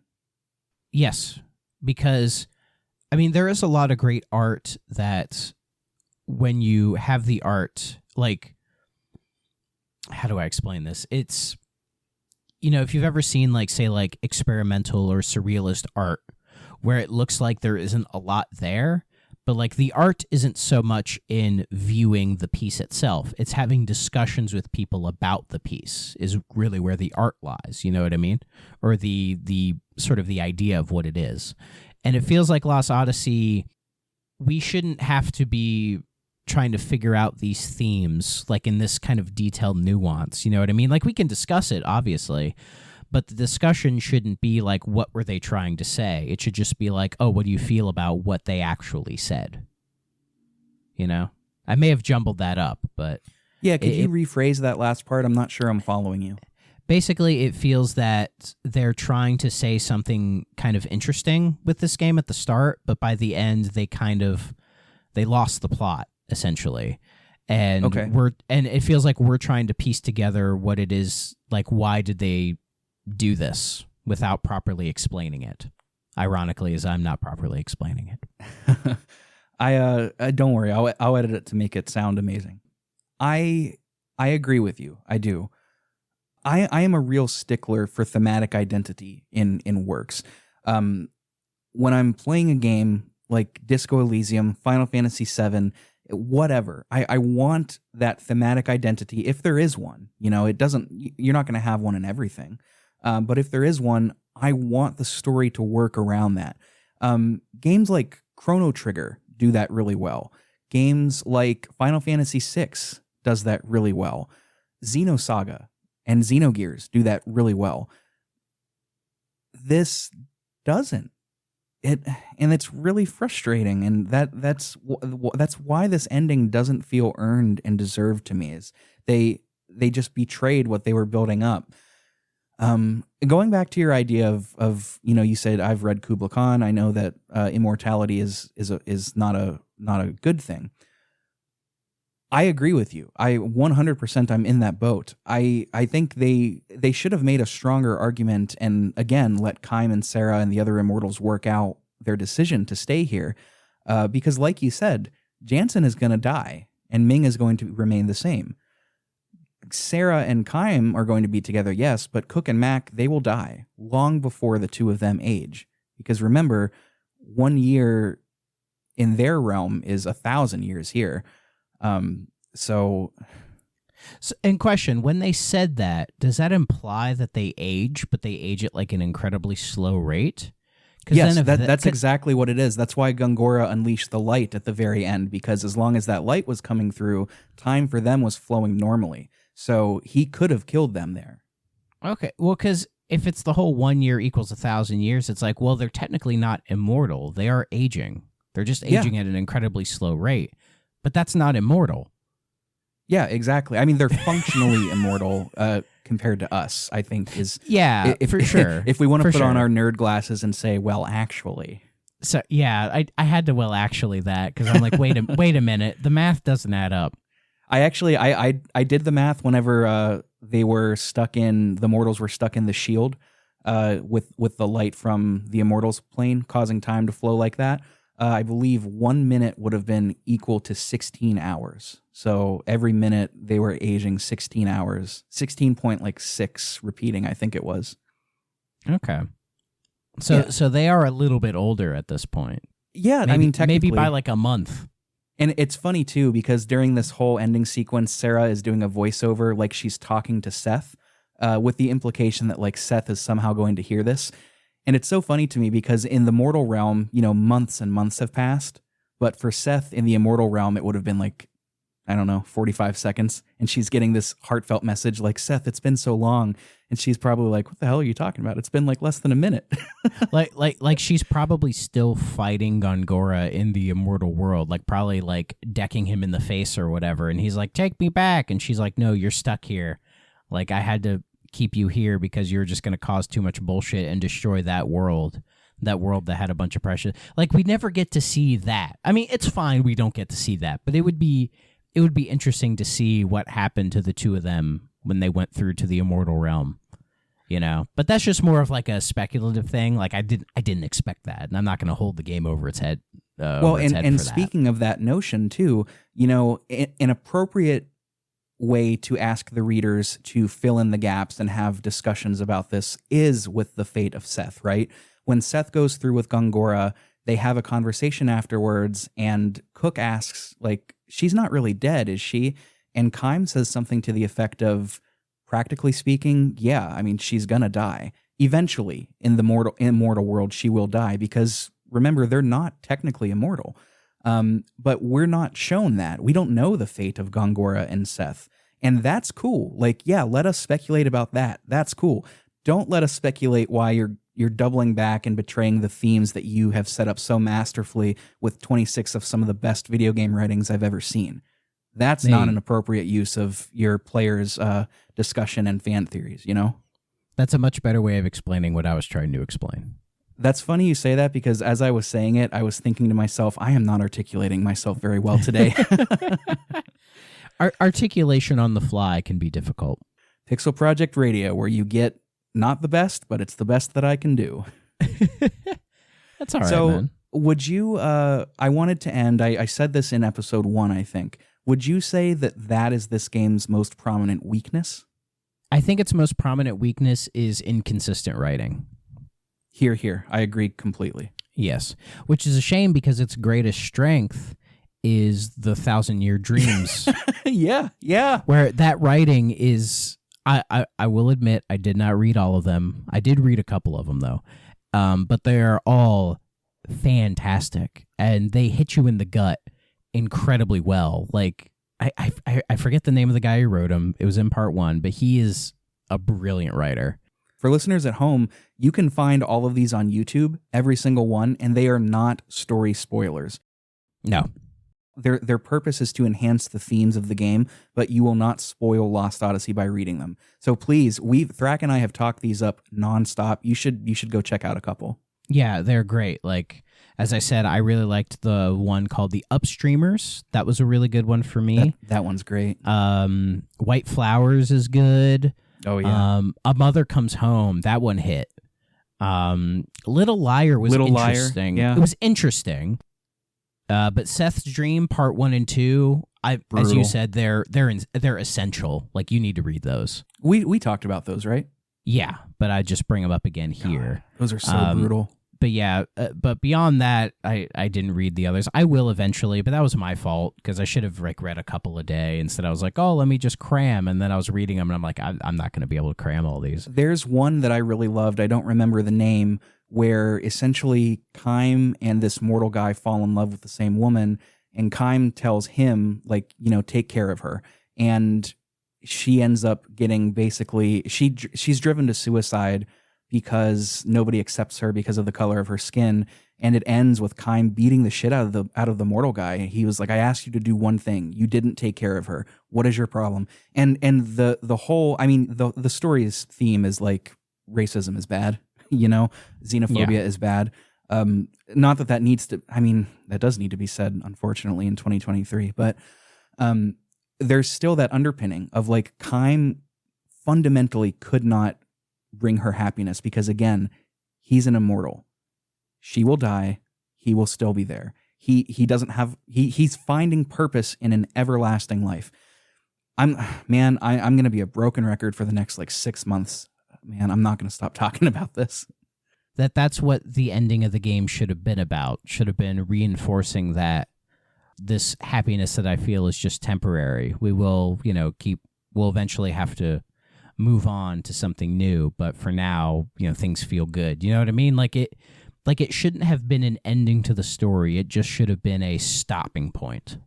Another thing that I'm considering now too is like the human emotion is fundamentally what is creating the magical energy that is a boon to planet Earth, yes, but what is destroying the Immortals world. Was the link between the worlds severed when they destroyed the mirrors? In other words, like, is the immortal world going to die because human emotion is still occurring? I don't know. But if I remember, the emotion wasn't leaking into the immortal world. No, the magical energy was, but it was being caused by human emotion. That's what Gongora wrote in his journal. Yeah, but was that keeping the immortal world alive, or was that slowly destroying it? No, it was destroying it. That's why they came in the first place, was to investigate. Okay, but then since that sever is tied, then the immortal world would be fine? Because the magic that's what energy I'm asking. That's what I'm asking, though. Is it severed with the destruction of the mirrors? In the journal, in the wiki, it's described that the two worlds are on the same axis, which doesn't mean anything practically. So I don't know. No. It's just trying to sound different. JRPG. Yeah, basically. Because then it's like, because the only reason Kaim and Sarah are immortal is because they were from the immortal world. But since that tie is severed, is like, well, does that slowly turn them mortal? Because they don't have that source of immortality? Or is it just, that's just in their like DNA, is how they age? Because if like the time is different, if they view time differently on the planets, is it like, will their bodies just adjust to it? Or are they just stuck in their immortal plane for eternity? I don't know. See, this is the kind of discussion that is good to have. Like, it's good that they didn't explain all of this in great detail. This is the good stuff. Yeah, because I'm just trying to, because it sounds like we're just trying to get out like the details of it, Man, well, that's Lost Odyssey. That is a beast of a JRPG. Who would you recommend this to, man? Outside of the people listening to this episode, anybody who is interested, basically anybody who's into like JRPGs, it is well worth a play. Anybody who has heard about this game before, say like in like YouTube searches where they're like, oh, this game is like a lost masterpiece or whatever, and they're like, oh, I'm curious to it, you should definitely play it. And also, I'd say anybody who has an Xbox, it is worth a play. It goes on sale pretty frequently on the Microsoft Store, so and for the price that you'd pay for it on there, probably like less than $10, it is absolutely worth a play. Because despite its faults, and there are a few faults, some minor, some major, I still really enjoyed my time with the game, and I would still recommend it overall, even if there are better JRPGs that you could play, particularly on the Xbox nowadays. I still really like it, and it is a very unique game for what it is and what it is trying to be, Like, there's a reason it has a sort of a cult following around it, and I think it's earned, even if parts of the game are not earned.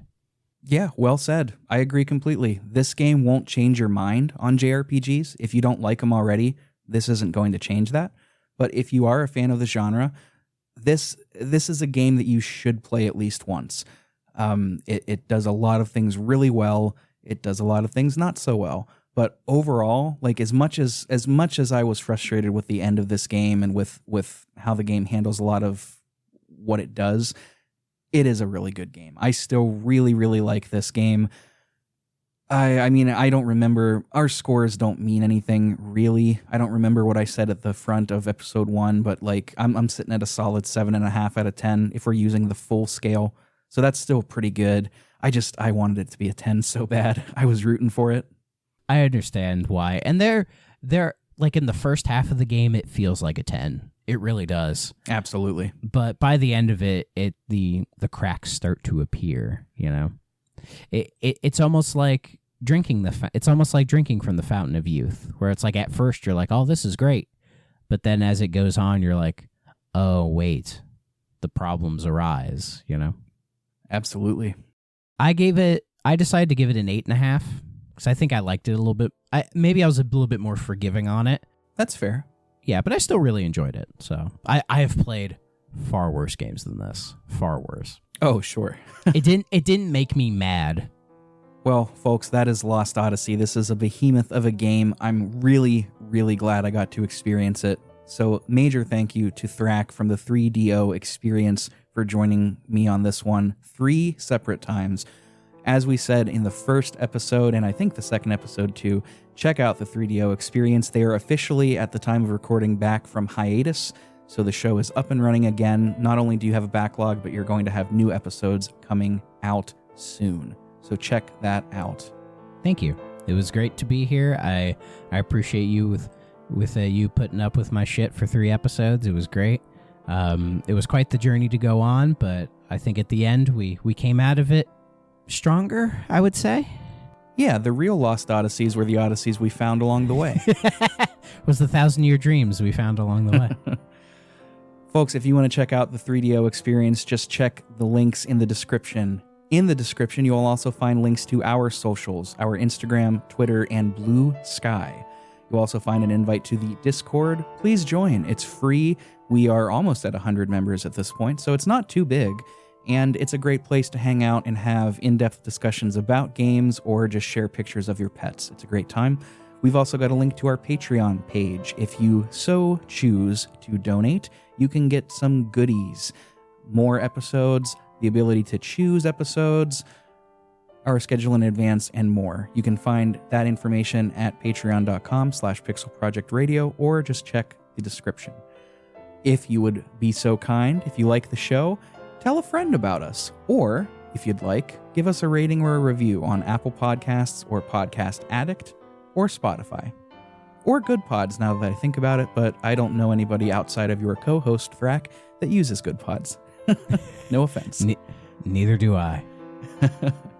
So that is it, everybody. Lost Odyssey. Play it. It is worth your time, for sure. Until next time, we are closing out 2023 with a bang.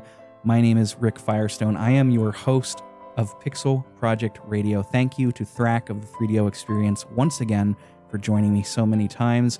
We will see you on the other side, bright and early, up and at 'em in 2024.